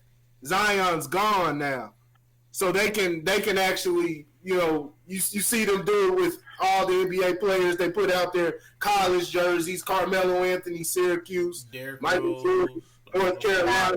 So they start to sell it as merchandise once the player hits the league and different things like that. But as he's playing for the team, not that I know of now, I could be wrong, but as far as I know, I've never seen it to where they've sold it in stores to where you can wear the player's name on your back. Yeah, I don't know nobody popular in college right now anyway. They all went to the NBA, so. Right. Make your money. Make your money, young black man. Make your money. Get that money. Like I said, we are in a business. This country is a 24/7 business. Everything is business related. Oh, why do you think? That's why I am trying to purchase a few of these things before 2026? As long as I get 4 properties under my belt, I'll be okay. Yeah. I should be fine. They'll learn the maneuver. So. You want to be a renter? Yeah. I'm gonna be a landlord. Technically, yeah. Oh my god. I don't. Man, you better buy you some property and flip it and sell it. Oh no. I'm buying and holding, baby. I'm buying and holding. Because technically, where I'm buying, what their projections are for the next couple of years, before 2026, they want to make that part like St. Louis and Kansas City. So it's big money that could come that way, and I want to be a part of that. I was just wondering. Okay.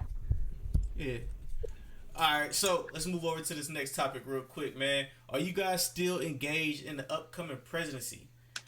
Nah, I was engaged, but then we broke up. So Feel you on that. we broke up, man. It's too many people right now. Bruh, it started off at what, like 25, 45 damn near? It's felt like? It's still at like 22. Yeah. It's too many people, man. Like, unfortunately, we've gotten into who's got the best plan to defeat Trump, not who got the best plans for the country. It's turned into a complete circus. It's turned into a complete circus. Well, I want y'all to. I'm gonna send y'all this video. This is Well, Kamala Harris ain't doing too well right now. Her or fucking Bernie Sanders. Yo, Kamala got ate up. Yeah. People are fucking killing me. People are killing me with this whole. I guess Bernie Sanders said that. You know how he said he was gonna get rid of everybody's student debt or whatever. Everybody was all hype on that. Now he tweeted out something about. I think it was yesterday. He tweeted out that if he's elected to presidency, he will let everybody know about aliens.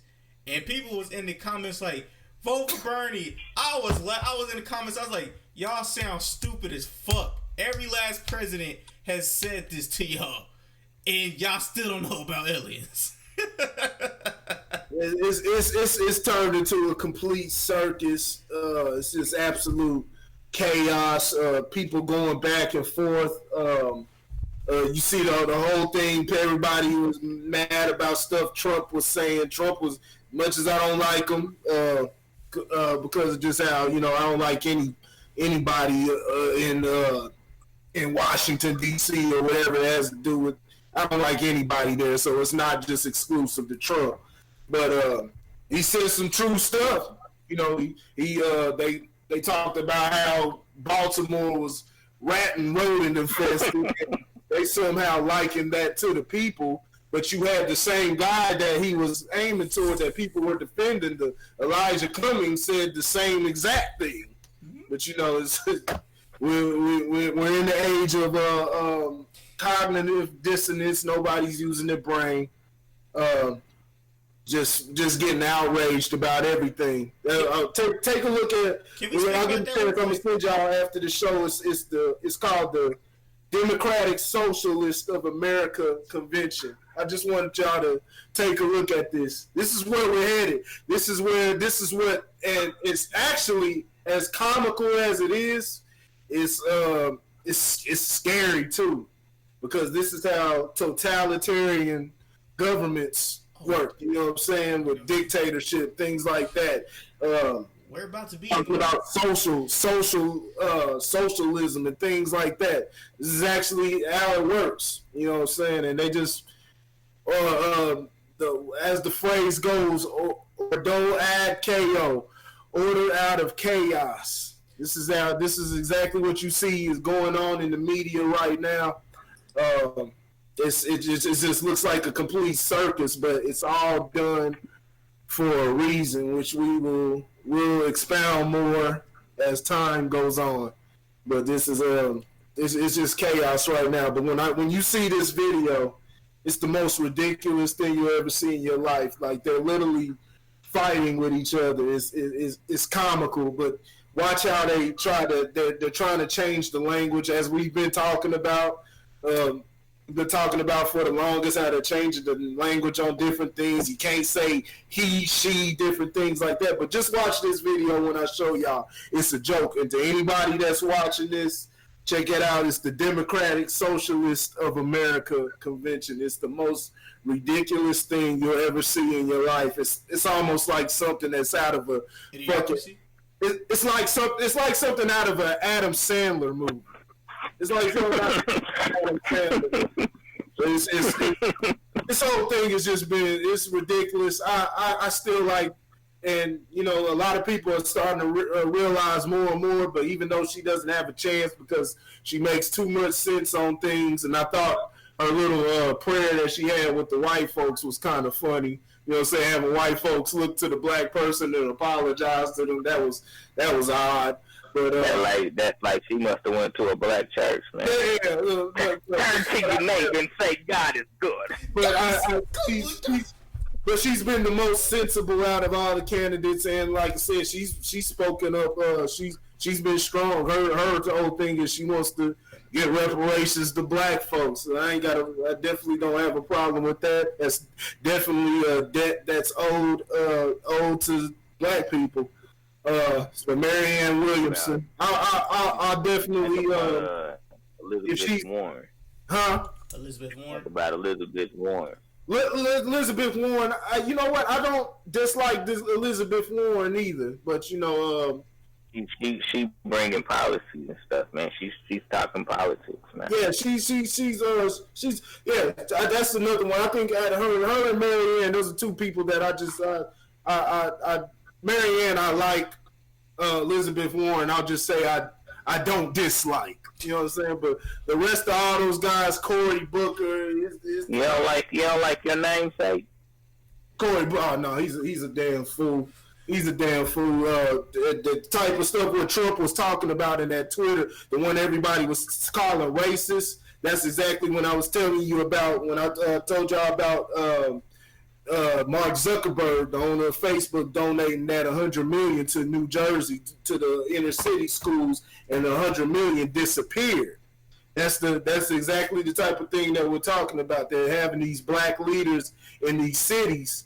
There's money being funded to these places, but the money's turning up missing, or it's not being put into the environment. You know what I'm saying? You're having a bunch of corrupt guys, and that was exactly the question that Trump asked in that tweet. You know what I'm saying? What happened to the money, all the money that was funded toward Baltimore? What happened to it? And that's what he was questioning Elijah Cummings. But they didn't focus on that part. They focused on rat and rodent infested. It's like, so, nah, man. This is a complete circus, man. This is a complete circus. Don't, if anything, just don't get,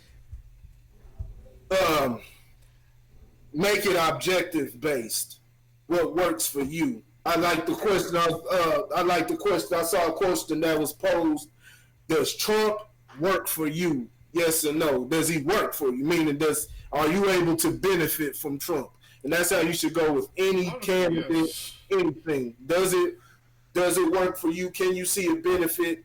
Does it work for your lifestyle? And are you able to get something out of it? And so then you go ahead and play the vote game, you know what I'm saying, and see if you can, you know, gamble and get something out of it, even though it's something it's a rigged system. They have ways. Voting, I'll tell you like this, voting does have an effect, but they rig it. They rig it in different ways. We saw it with the Russian election and things like that. There's always something to influence it so they can get the person that they want in office. But there is a vote system. It's just, it's influenced. It's highly influenced. It's highly influenced. I used to have a shirt that said "Vote for Pedro." Maybe I'll find it. Vote for Pedro. All right, I got two things I want to speak about real quick. I want to speak about the Baltimore thing, and then I want to speak about. I just want to touch on the Trump thing real quick. You know what I'm saying? You said, is Trump working for you?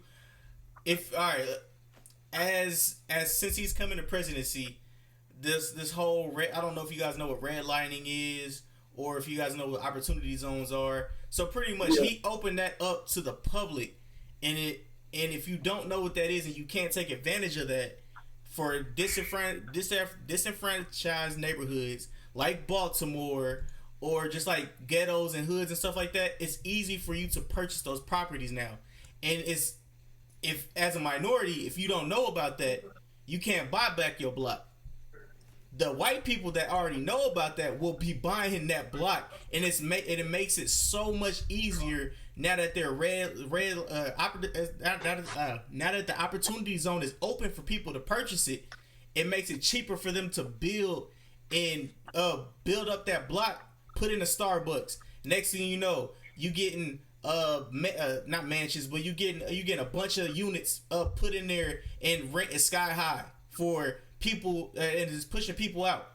That's what he's doing. As long as as long as you look and do the research, you'll be able to use the shit that he's giving to these rich white folks to your advantage. So you will be able to be part of taking back the block or buying back the block. Yeah, but don't they have like stipulations on how long you have to like get it regulated up to code? Yeah, and, like, it depends. All those things, like then they're gonna make it hard for. I mean, and I'm not saying like trying to discourage anybody, but I could go buy property or whatnot, but then like trying to get a loan to like, you know, get it fixed and do all these other things is going to be the difficult part versus people who have the money already to do it. All right. This is what I've been learning over the last 3 months, but 2 months. The last 2 months, 203Ks are loans pretty much from the government to help you build up a property that has bone structure that just needs a little bit of work, a little bit to a minimum amount of work done. You know what I'm saying? And that helps you be able to purchase your first property. You have to live there for a year, and then you can either do the burst strategy, which I'm not gonna get into that here, but you can do that, or you can sell it and flip it. You know what I'm saying? And you can purchase another property. So it's different ways that you can make money, that you can get money from the government to because lenders are giving away money right now. Because I mean, I hear what you're saying, but it was more so about buying the block back and all this other stuff, and I just feel like it sounds easy when you say it, and yes, the opportunities are there, but are those opportunities really there for us to buy our block? Oh yeah, well there's gonna be you know, dealing with black folks there's gonna be hurdles. There's gonna be hurdles. But I'm dealing with them now. There's gonna be some type of hurdles, but they're there. They're you know, they're there. You just gotta be ready for whatever. Expect whatever. Yeah, because I'm ready. Expect whatever. But there's an opportunity. Yeah, it does. You know, with the different policies that are put in, there's a lot of people that slip through the cracks, and like I said, it does work for a lot of guys. That's why you see there's a lot of black men, even though they're not coming out, you know, outright, you know what I'm saying it, but there's a lot of black Trump supporters. Yeah. Just black general, not even just black men. There's a lot of black Trump supporters, but every one of them will tell you it's not about who he is as a person. He's a piece of shit as a person. He's working for me. He's helping me generate, you know, with my income, or like I said, dealing with real estate and different things like that, so I can take it back and help, you know what I'm saying, help my people. It's working for them. And there's a lot of people, like I said, that I haven't heard one person say, well, no, I have heard some motherfuckers that kissing butt, and they think everything the dude does, but you know, they're in that little group. But for the most part, people say he's a piece of shit. He's a piece of shit, you know. Then that's anybody, white, black, anybody. They think he's a piece of shit, but he works for them. He's able to do something, you know, that helps them out. And like I said, they're able to spread the wealth. So, what was you saying, Lauren? Man, see, I got an issue with this buying back the block shit. All right, let's go. I'm here for it. I got an issue with it, man. That's just a cultural way for us to make us feel good about some bullshit. About just if you buy some damn property, let's say you buy back your block. It's a shitty ass fucking drug infested neighborhood. What you Oh, hey, I'm outraged. I'm outraged. Hold on now. Shit, hey man, hit me on Twitter at Jadon5 if you outraged. and this is where you will have certain people. I'm not gonna say everybody's like this, but you have certain people. Certain people will do that, the buy back the block campaign, and then they'll just leave the houses like they are and wait till the plans for because I forgot what the website is called, but every city has it to where it's a plan that the city wants to do with a certain neighborhood or a certain block. And once that plan comes to fruition, those people that want to invest in those places will pay top dollar for those places. Of course, but why the fuck would we want to give them the money or give them back the property anyways? Like what? Like that defeats the whole purpose of buying back the block just so we can sell it for higher to them. Because like they're gonna pay it, they have the money to do it. That's not buying back the block. That's just being a business person. Yeah, right. That doesn't make sense. But I get what you're saying, RJ. Let's go buy the property and sell it to them because they want to do things with it later. I get all that, but that just doesn't. That defeats the purpose. They're we buying back going in the hood, and you see a Chinese food store, you see a beauty supply store owned by Asians or whoever it is that's in our hood, and those are the things closest to us. Because 9 times out of 10, most people in the hood don't have cars; they're using buses, they're doing all these things. So they're going to the places close to us, and they're all owned by other fucking people. Whether it's the McDonald's, it's franchise, and so-and-so owns it or whatever. And those are the people that we're giving our money to. But black people aren't going and buying these places and building McDonald's or beauty supply stores and a Chinese restaurant or whatever the case may be. They're not doing it. With the beauty supply store, the reason why those, like, if a black person owns those or owns one, it's all right. Let's just say use a pick. Let's use a pick for instance.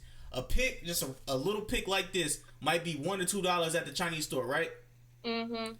At the black store, it might be a $5. couple, it might be a couple more dollars. And the only reason why that is because it costs us more to purchase the same. We don't pick. have to connect to the wholesalers like that's other people do. We don't have the true. revenue to do all of those things. I look into all this stuff all the time because I'm straight entrepreneur. Like I'm always thinking of different ways, hustle, grind to make money or whatever it is to just work for myself because I don't want to work for other people for the rest of my life. I don't want my kids to either. Right. But what I've found in doing that in the different things that I ventured into, it's fucking hard. Mm-hmm. You gotta know people to know people that want to fucking help you because I just learned something as simple as my son wanting to fucking do a lemonade stand. Nigga, they are like, nope, you gotta have this license, you gotta do this and this and this. And I'm like, wait a minute, you're telling me the water that I pay for, which is so crazy. This is so crazy to me. I'm still trying to figure this shit out. The water that I pay for, tap water, whether I put a filter on it, whatever, it's regulated. They fucking test the water. They do all of these things that make it healthy for the people, right? But they're telling me, oh, well, you have to have a food and beverage license to get it inspected and do all this. And I'm like, how are you telling me that it's not safe? Like, I have to pay you and get a class for this and this and this and this, and I'm paying for something that should already be inspected and tested anyways. All I'm saying is they're trying to make their money off of every little thing that they can, and they're going to make it hard for you. If you want to just break into fucking, I should be able to bottle water and do this, it's this. No, it just doesn't work that way. All I'm saying is they want you to buy the land, buy the drills, buy the blah, blah, blah, blah. Like, it's just certain little things. If I want to fucking sell hair, well, I can get, I can work with local vendors, but as soon as you start dealing with people outside, it's just so, it's too much. It's to where you have to raise your prices. And now black people looking at you like, oh, you're just trying to get over. No, I'm trying to, make up that difference, you know, and still make a profit. But you'd rather, go to this person over here who's been, they got all the ins and outs and all the plugs and doing all this. But, it's just, all I'm saying is it sounds easy, but it's not as easy as you think. You know what I'm saying? Buying back the block, doing this and this. I mean, I get it, but black people are always going to look at it as, oh, you taxing more, you charging this much more, and we're not there yet. I just don't see it. I know where you're coming from, and I definitely do agree. Now, like you said, it's not easy. It's not, especially being a person of color. It's definitely not. It is plenty of loops and hoops and dicks and daggers that you got to jump across and do all this other bullshit, right? You say dicks? Yeah, he did. Yeah, I did. I did. Say that word.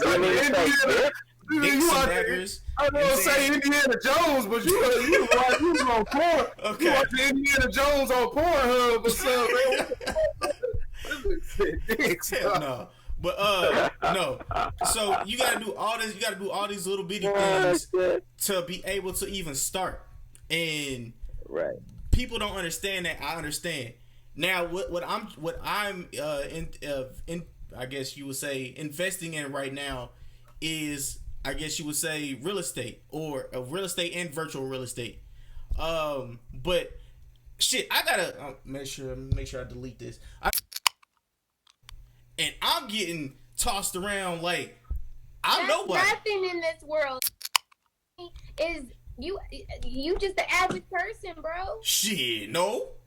No, I'm saying man. you're talking about to the people that you're considered to. Like, yes, a black man with amazing. That is a beautiful thing. Yes, brother, I'm so proud of you.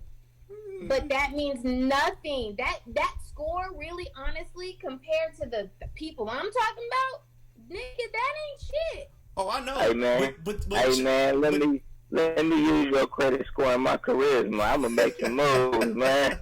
No, I get what all I'm saying is that to me, all I'm saying is a 720 world. Or I don't know where. I mean, it's average. Hey, I make a whole lot of shit happen with to that black 720. people, Let me tell you, man, you better be rolling up in a big. You better fucking have you a nice ass car. You know what I mean, a nice ass house. Of course, to us that looks amazing. That's it, and it's so crazy because we like, to us that is a beautiful thing. It's a pedestal. Like, yo, I worked so hard for this shit, nigga. I'm paying my bills on time. I'm doing this right. I ain't partying, popping bottles, and to us that is beautiful. But to everybody else, nigga, we look like I guess I live in an area where fucking average income is over 100,000, 200,000. So people everywhere got that fucking credit score. So I'm just like, oh, okay, well, you know what I'm saying? Whatever. You know what I'm saying? Man, people always point out American Expresses and blah, blah, blah. So I'm just like, to me, that shit, I'm like, yo, I'm doing pretty good. And people looking at me like, we're all the same here. I don't know. I'm making moves with my 320, boy, I be on fire. Right, that's but that's how we feel though. We feel like we accomplished something, but you say that to some other people, they looking at you like 720. Like, that's all I'm saying. I'm not saying it's bad. I think it's great. And I think that's what she said. She said your credit score ain't shit. Yeah, and like get that shitty ass credit score over here, bitch. Those are things to look at, and then even with that, like I said, and then purchasing different things. Those are that is something to look at, because keep in mind they're boosting up the sale. They see you as a black man. You may not be their friend. This is what we talk about when we talk about ownership. When we talk about purchasing ownership of teams and stuff. I think we had this conversation in the past. They're gonna boost that set. They're gonna boost it up. You know what I'm saying? When it comes to you versus giving it to their friend, selling it to their friend. If they, they want to sell like what's his name for the Clippers, sold to Steve Ballmer. They knew them. He already knew them. This is somebody that he's comfortable with. Right. So, when you have a guy like Jay-Z or somebody talking about, just buy back the block, you know what I'm saying? They'll sell dope and buy back the block, like it's that easy. It's easy for Jay-Z. You're talking about somebody damn near a billionaire, billionaire. Then on top of that, has those type of connections within the different industries and things like that. People don't even know. It just came out recently. Nipsey Hussle. Jay-Z helped. I was just getting ready to say that. It wasn't just all Nipsey Hussle. And Nipsey Hussle did his thing, and he got all the money on his own. He had the Jay-Z machine backing him. Oh yeah, I've been on that though. Jay-Z's the reason that helped him get the Marathon store and all those different things. Yeah. Jay-Z's always had his hand in with Nipsey Hussle's business and different things like that. Even with the Crenshaw seat, seat that was $100. But Jay-Z bought about what, like 100 of them. Yeah, about 100 of them. It's like he's always had his hand in it. So it's not that easy. It's not that easy. But we proud of you, brother. You need to do one of them. You need to be one of them people on Facebook talking about y'all proud of 17. inbox me if you need help with your credit. You know what? There's a lot of places out there that'll help you build your credit. It's really not. It's not as hard as you think, but you just have to take the money to invest in it. But what people fail to realize is most Black people are living paycheck to paycheck, and it's hard. Yeah. You can't just sit there. People try to make it sound so easy, and then you got people that revert to selling drugs and robbing and doing this because it's like the system is not set up for us. It's as beautiful as it sounds, and they're making this for us, thinking we can do this and we can buy this and da. Bro, I guess I live in the real world where I see niggas struggling, and I'm like, yo, that's I'm right exactly. there with you. That next paycheck don't come, I'm looking like, yo, what? Wait a minute, I got a system going on here, and I just. Can I use your 720 to get a gallon of milk, Randy?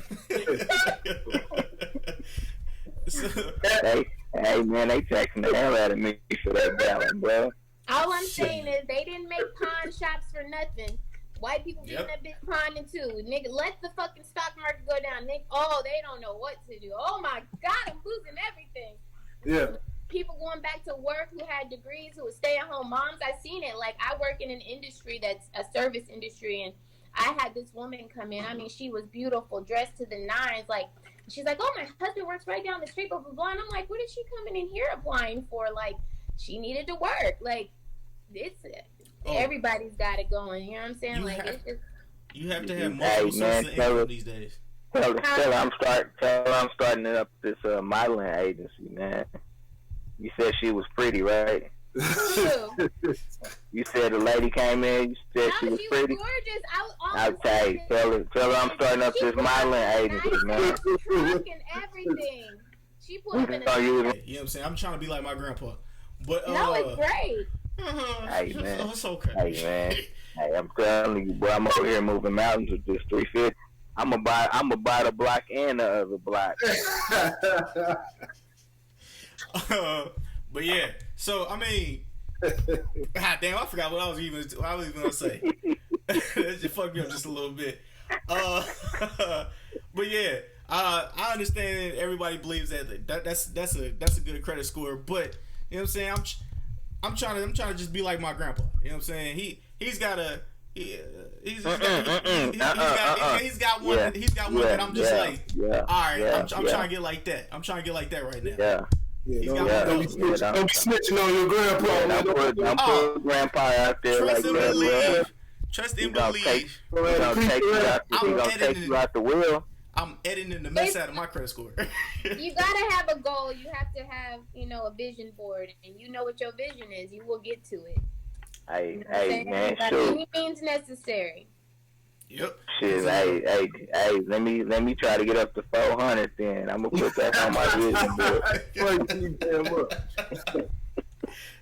All right, but back to the question. Yeah. Screw the election. Screw the election.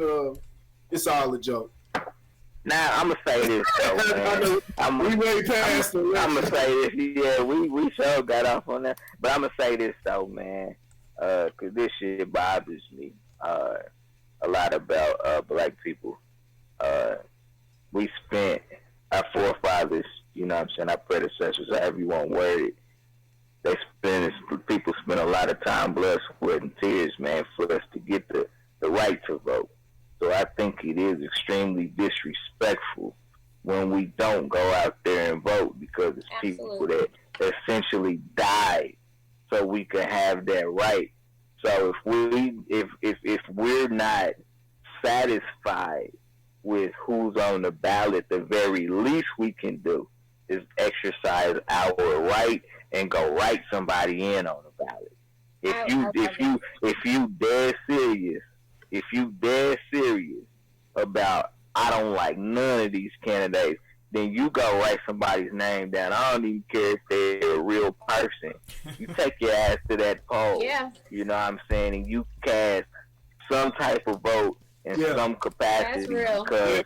Because it's real disrespectful to me that, we watch all these videos about how Black people were getting lynched and assaulted and spit on. And we got the nerve to sit here, some of us, to sit here and say, man, I ain't voting, man. My vote don't matter. It matters to somebody that's dead because Absolutely. they cared enough about your ass and cared enough about your goddamn future that you take your dumb ass out to that poll and show your ID and put something in that ballot that represents something, even if it's just your opinion. It don't matter. Put something on that damn ballot so that we can show some respect, man. I agree. I agree with you. But do your research. That's what I want people to do. I want y'all to do your Yeah, research because I don't want people just do your research. I don't want people just going out and voting. I think they died for the choice, so you can have the choice of if you want to vote or not. Now, I coach people to at least do research, and if you don't choose not to vote, at least have a reasoning, and not something that you just saw or heard. You made your own conclusion. It wasn't choice. Choice is probably not the proper operative term. I think I would use the phrase opportunity, ability, maybe. I don't know if I would say choice because you got the choice to do whatever the hell you want to do. Well, you didn't have. Well, black folks didn't have a choice to vote, though. They didn't have that choice. Right? We didn't have a right. They fought for our right, which guarantees us an opportunity. That's what it is. It doesn't have anything to do with the choice because you can still choose not to vote, even after all that. It was about the opportunity for us to take our ass to the polls. Right. So, that's what I'm saying. Right choice. Tomato. Because you consider the system. Shut your ass up and go take Miss Williams up there to the polls.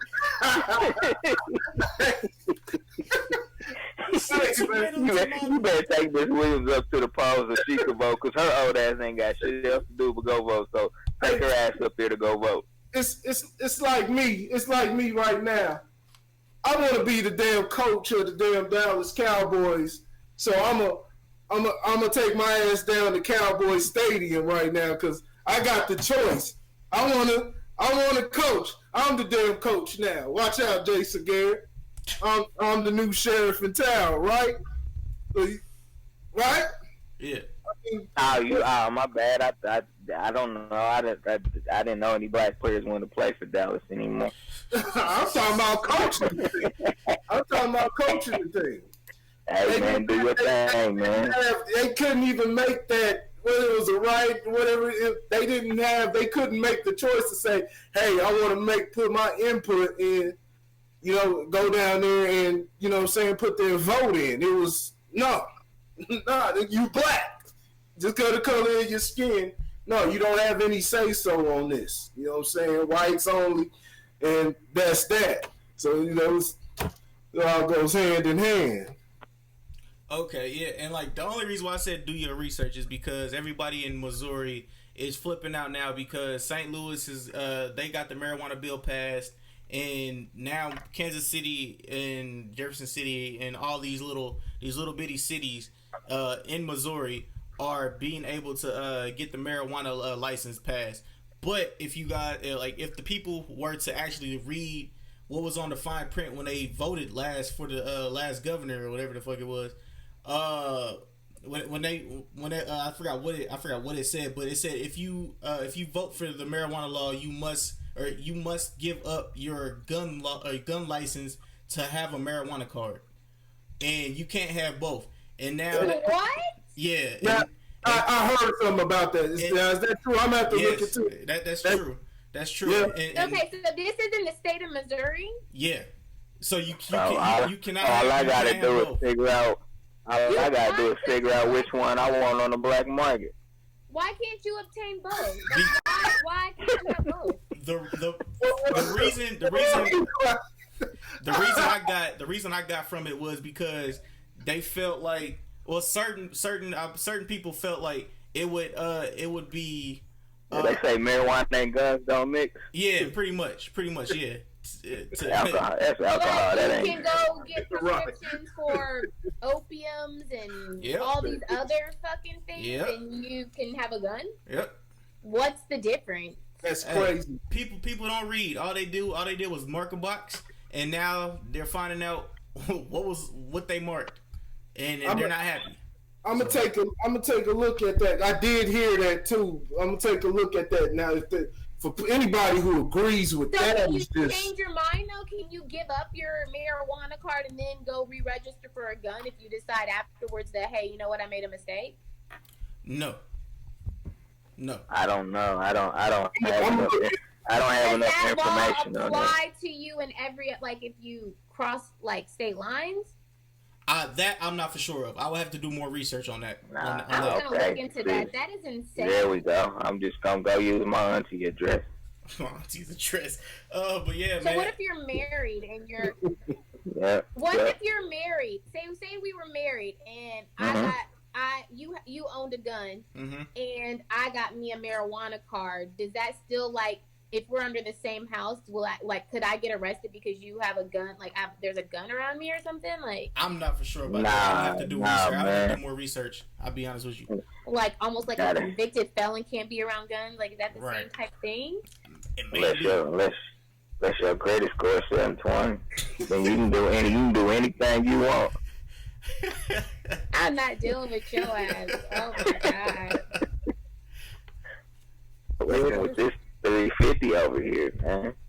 Hey, I'm right over there with you. I'm right with you. I'm partner with C with this 350.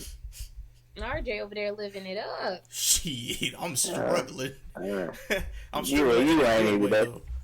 Yeah, man. That's why you got that nice little, what's that, little camera thing back there? Which one? Behind you. Which one? See? I can only get a half of one with my 350. You over there with two of them. Well, I got 3 cameras, but you talking about that right there? What's the name? I'm talking about that black thing behind you. Oh, you talking about the lights? Oh. Yeah. Man. I'm using the light with my ceiling fan. You got a nice little special one over there. Shoot, man. I got 3 of those. I ain't got the clap on. I got to get up and turn the switch off. You so crazy. Are you over there looking up the Missouri laws? What you over there doing? Yeah, that's a cool over there. I'm looking to see what they got. I'm gonna have to look more into it to see what see what's up with. He looking to see why MC Light wasn't on the top 50. All right. I'm not doing this with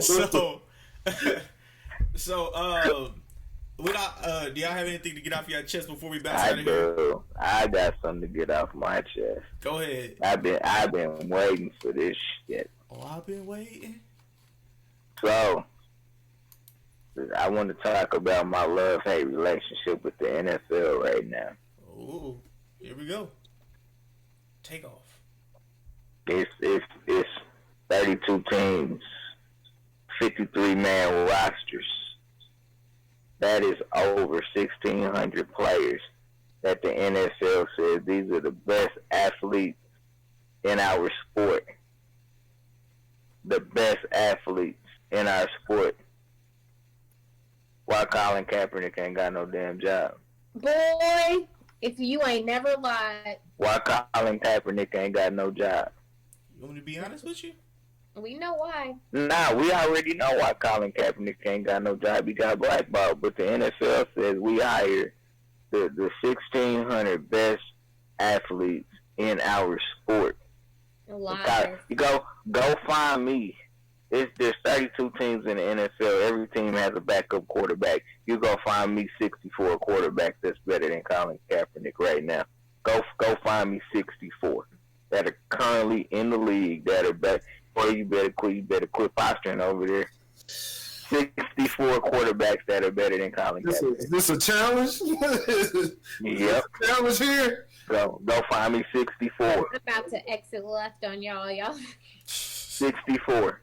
I ain't about to go 64. Nah, I'll come back. I'll come back next week, man. I ain't say 32. I said go find me 64. If you can find me 64 quarterbacks in the league right now that are better than Colin Kaepernick, go find them to me. This is my love-hate relationship with the NFL, man. It's not all about the sport, man.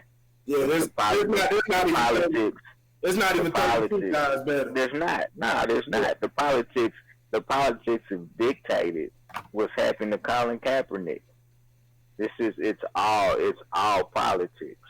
And the crazy part is, so Colin Kaepernick used the NFL's platform to bring up an issue in this country, right? Colin Kaepernick has done lots of volunteer work in the communities trying to educate, uplift, and inspire. Mm-hmm. There's a whole bunch of other players that use the NFL's platform and talk about their foundations and what their foundations represent. They represent an issue that's going on, and I don't care if we're talking about mental health, I don't care if we're talking about physical health, any of that. It's an issue that is near and dear to their heart. Colin Kaepernick does the exact same thing and gets blackballed from the league. Well, it's the same thing we talked about. Just make it quick. Same thing we talked about. When you're not, he's still, like I said, you can't find 32. There's still a fair amount of quarterbacks that are better than him, but 32 guys, I doubt that. He's still a serviceable quarterback. He does belong to be in the NFL, but the NFL felt it's a loss that they could take because he wasn't, he didn't have that star power and, that ability anymore. But aren't there still players? He didn't. Huh? I said, aren't there still players out there taking a kneel and not speaking? Well, yeah, there were players, right? That you got. There are Michael, players. Yeah, I don't even know if they can because the NFL they caved in because especially after Nike, but even before Nike sided with Kaepernick, but even before that, the NFL was like they realized that this was something that they weren't going to win. So when they put that ban on it. Right after that, they had took it back. Like I remember, we did that show, and we was like, "Did you know a month ago the NFL actually took that back? They were like, we're gonna put that on pause for right now because this is something this bad, is making us look really, really bad." Right. But no, there's still players that are they were fighting. Speaking out against different things. Now I do know that Eric Reed did say that they were drug testing him more. They were, giving him drug tests and different things like that. And it did take him a while to get back into the fray, but he did find his way back onto a team, the Carolina Panthers, because he's still a good player. He's still a good player, but, I mean, you got guys like Brandon Marshall. Brandon Marshall lost a sponsorship with somebody, but that was up to the sponsor that, that just showed that personal business showed how they where their mind was at. But he's still playing. When I'm talking about the linebacker, Brandon Marshall, not the wide receiver. Linebacker for the Denver Broncos. Like I said, you got Michael Bennett, with the Seahawks. You see how outspoken he was, and he's still going hard. He went to the Eagles after that. I think is he with New England? He's still with the Eagles. But yeah, so at this point, it's just Colin Kaepernick will never be it's just, in the NFL again. And that's Colin Kaepernick will never have another job in the NFL. Yeah, that's how it mixes. When you're a average player, if you're a star player, you can hang your hat, you can say whatever you want because you're making the team money and different things like that. But if you're an average player, just like the Ray Rice situation.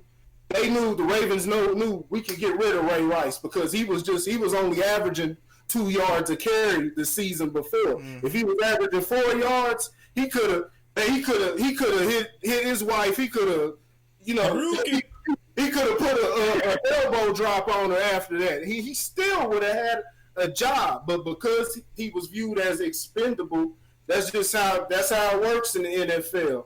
And that's how they view Colin Kaepernick. If Colin Kaepernick was throwing 40 touchdowns and 4,000 yards a season and winning 13 games, he would still be in the NFL today. But for him just to be not even a sucky player, if you are average and you're out and you go against something you do something that's viewed as divisive or different things like that, or dipping into what the league and what they're trying to do, you're not gonna. You can basically kiss it goodbye. So didn't he sue them? Like, didn't he get money from that? This is what he gets for. This is what he gets for taking his foot off the neck of the NFL. This is what he gets. Nah, that ain't. Nah, he didn't take his foot off. He just kept it quiet. They got a settlement. Yeah. He got a settlement. He got a little settlement.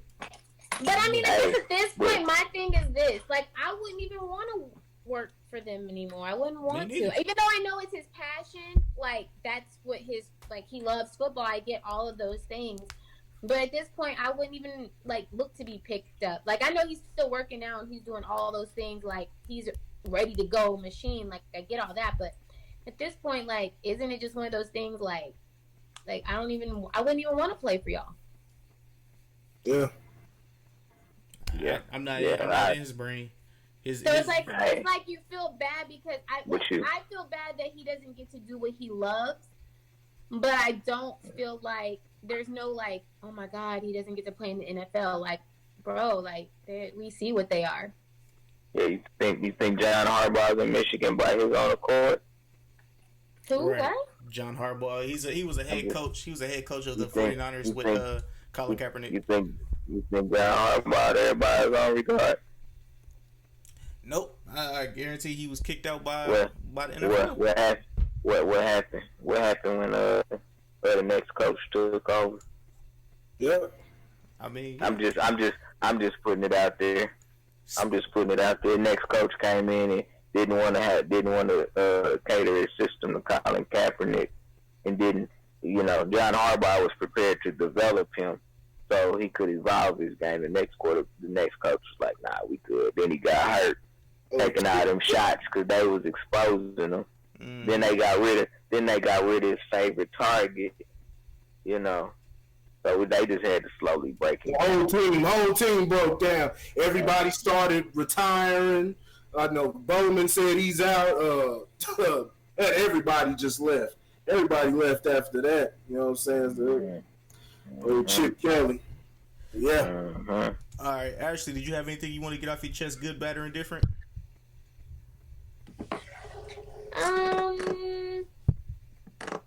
No, I'm good.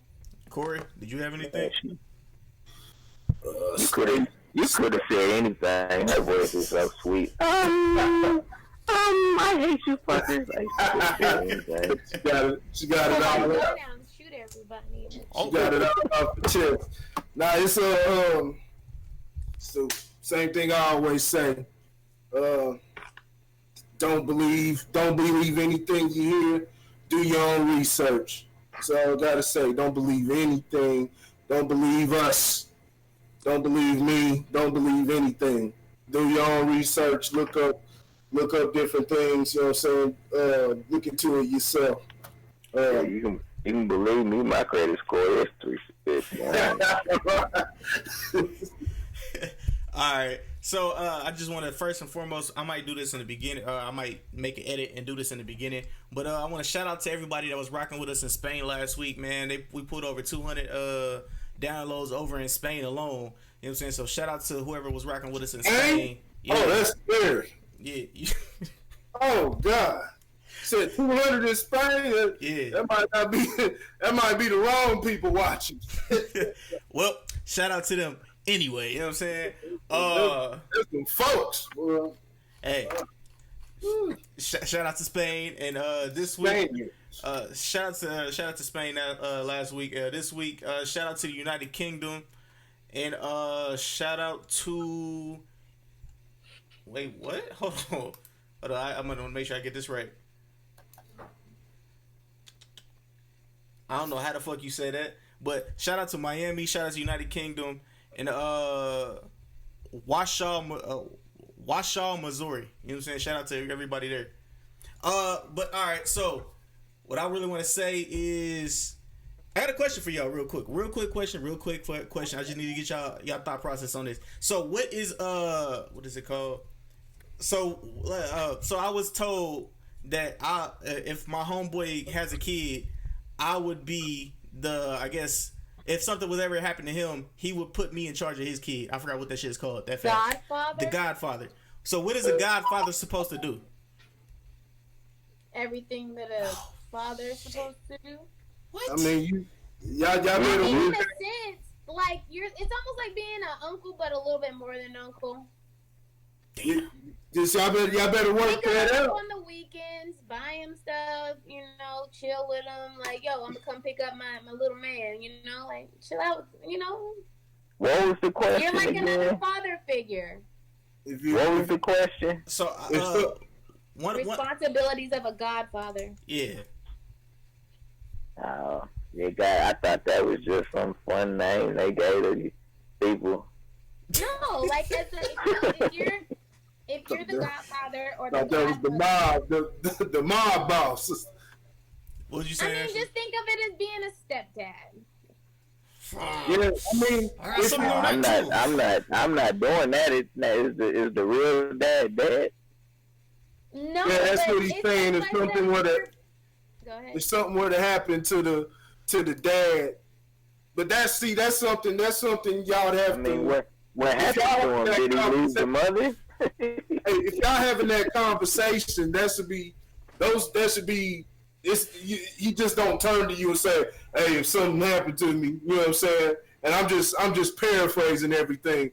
If something happened to me, you the new daddy. No, now it's like that. Like so. When I'm not saying it's paraphrasing, because he's basically saying if something happens, I want to put my son in your hands, or I want you to, you know what I'm saying? You're gonna have some responsibility, and that's up to y'all verbal, you know what I'm saying, commitment, whatever you make, you know what I'm saying? So Marsha Ambrosia had a song called Your Hand. No, that's a different topic, my bad. Okay. What was you saying, Ashley? All I'm saying is like how our father passed. Mm-hmm. Your godfather or whatever, like say like you're about to get married or something, he'd be the person that would walk me down the aisle or something. If I chose him, he would. If I had a question or if I was going through something, he would be the person like, you know what, whatever you're going through, I'm here for you. He would call and check on me. He would be like, you know what, you still come to our family reunion. Like, it's just like family, but, like just kind of being there for you if something were to happen to, their dad or whatever. Just always keep everything in mind. Remember that the pact you put forth. So, you don't, you may be having a frustrating, financially frustrating week, but you can't get mad and just all of a sudden, where the fuck is your daddy at? You know what I'm saying? Why are you asking me? You're like, you forgot everything. Well, he knows now that you have a 720 credit score, so your godson gonna be asking you for everything. He already gonna think you rich. Nigga, his daddy got an 800 credit score, so his daddy would have. His daddy got an 800 credit score, so shit. Where your daddy? Birds of a feather right there, bro. Shoot. I'm trying to get him. I'm trying to get like these people. Hey, if you got a 450, man, we cool. You can still be a godfather too. It's all right, even with a 4, whatever. Yeah. You still qualify. I take you to go get a candy bar. That's fine. Ice cream. Want some ice cream? And I get you a waffle cone. I mean, worst come to worst, RJ, you can use them to pick up girls because girls like little, men with, little kids and all that stuff. So. Oh, I know, I know. But yeah. But we said one thing that scared me. I just want to make sure this is be known. I do not mess with women with over 3 kids, 2-3 kids. So you said stepdaddy. Nigga, you said stepdaddy, and I got scared. I got scared. But what if it's your homeboy though? If your homeboy, if you got a homeboy with 3 kids. Yeah, so you. Hey, in the show, you backed yourself into a corner with that one. Just what if start clapping on here? What if your homeboy got 3 kids, Randy? Don't. Say what? Well, What if your homeboy got 3 kids? That's He gonna be like, age. he gonna be like, hey man, our friendship expired. You got too many kids. hey, I'm talking about female, not my homie.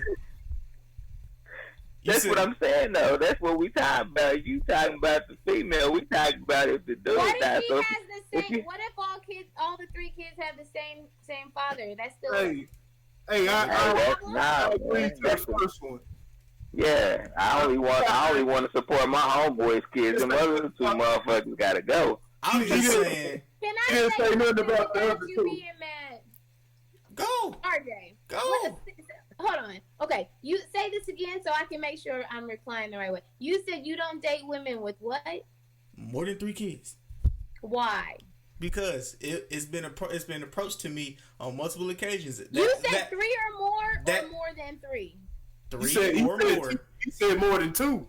Yeah. And why is this? Because say it again. Because I ain't got time. That's stressful. That's stressful that I have to deal. I got to deal with not just the kids, which is cool. You know what I'm saying? I can deal with kids. Keep going. But keep going. if I got to deal with the baby daddy, I got to deal with the extra bullshit that she probably has that she hasn't got over with her past relationships. Can I ask you something without you being mad? Come, I'm right here. Let's go. Our mother, my stepmother, has 3 boys. Okay. And so you're trying to tell me that Kurt... Okay. So... But they was grown, though. Hold up. That is Randy not cut what grown I... ass Don't men. Don't Grown ass you dare. man. Don't you dare. They backing you in the corner. I'm here. Don't do that. Because It's called rope-a-dope. my stepmother is a wonderful woman. Yes, she is. She is a beautiful woman. Yes, and if she there's men out there like you with that dumbass fucking shit talking about I don't date women with 3 or more kids, then she would still be single. I need you to know that you could be missing out on your blessing. It's called settlement. No, shut up. I am your older sister. You listen to me. You could be missing out on your blessing because you're being ignorant. Do you hear yourself? I hear myself. I was in a situation. There's nothing.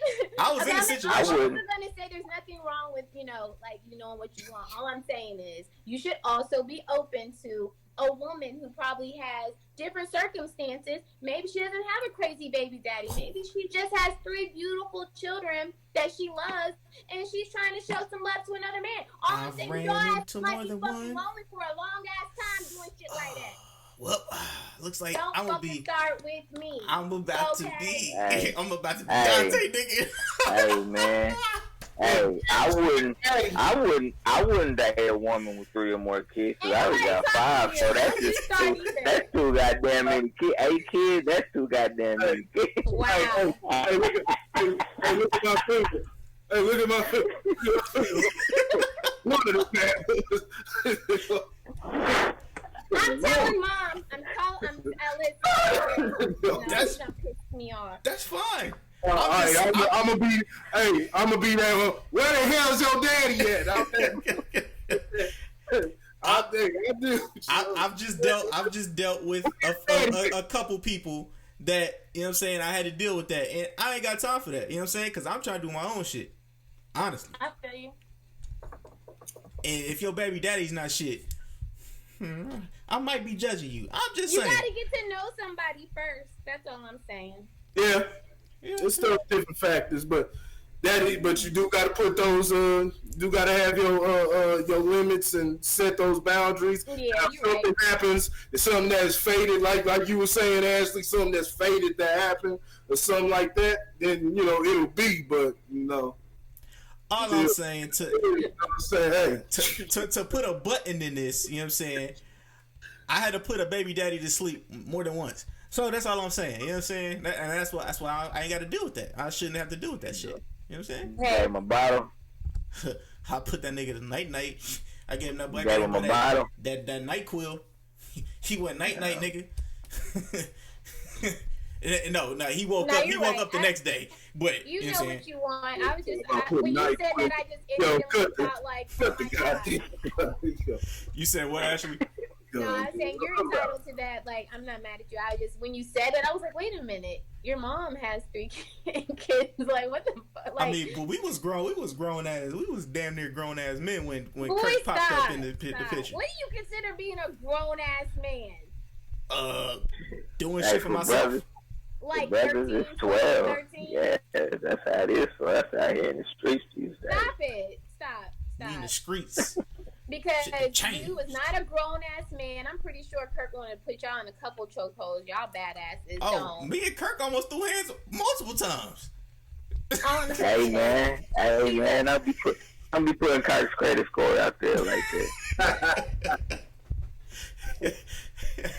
I don't know what that one is, so I'm gonna leave that one alone. All I'm saying is this: you can do whatever you want. I was just saying, like, look at other people's situations, and like, kind of just be more open. That's all I was saying. Oh, but that's like if you talking about like a husband versus a baby's father, though, those are different circumstances. especially if the baby daddy is crazy. You know what I'm saying? I can't deal with that. But you know what I mean. Hey, look, man. Showing up to a nigga's job, It asking is, for me. It is what it is, man. Love comes in all People can have forms and crazy fashions asses and even if shapes they and don't have sizes. kids together. Yeah. They don't do shit. Oh, I know. Some you gotta take These niggas is crazy out here. here. Hallelujah. Mm-hmm. Hallelujah. All right, well, I guess I just got cussed out at the end of this episode, folks. Yes. This has been another episode of Word on the Ad podcast with your host, Randy Anderson, and all of my co-hosts, my gracious, a wonderful, and beautiful co-host, Ashley. I'm Lauren. still mad, but thank you. Lauren, my brother Lauren, and my brother Corey, man, thank you guys for pulling up. Do you guys have anything you guys want to put out to the people before we bounce about anything that you guys are doing or anything coming up? Stay tuned. We gonna be getting into a lot of just different things, different things. We gonna go real deep. So stay tuned as time goes on. Hey, we gonna keep up in the ante. It's gonna get real heavy. So hey, you already know what Yeah. Work on your credit score, people. Work on your credit score too. Get that that's 720. Allegedly. Yeah, we go ahead. I'm gonna go ahead and make sure I say that. Right. Ashley, did you have anything you wanted to put out there? And you still didn't send me those links. I did send you the links, but I have my website is actually under construction because I'm uploading all my clothing, and I had somebody just doing some stuff to it. But I've got some stuff that I'm working on. I'm finishing up my book, and my son's illustrating his pictures right now for his book. So I mean, there's some things I got going on that are in the progress. I know that'll be done before the end of the year. So I will keep you guys up to date on all of those things. Established black represent. Yes. Yep. Established black, God's drip. It's all coming through. I'm excited. I've been working really hard, like tired. I feel you. Lauren, did you have anything that you wanted to put out there? Man, I'm blessed, man. Lojo speaks, man, all day, every day. Got a lot of stuff coming soon, man. Getting ready to set the table for the Fatherhood Initiative program. I'm getting ready to kick off. So yeah, just stay tuned, man. Stay tuned. All right, man. With all that being said, man, this is your host Randy Anderson with another episode of Word on the Ad podcast, man. I'm out, and if I have anything else, I'll say it in the beginning. Trust and believe. We'll see you guys next week.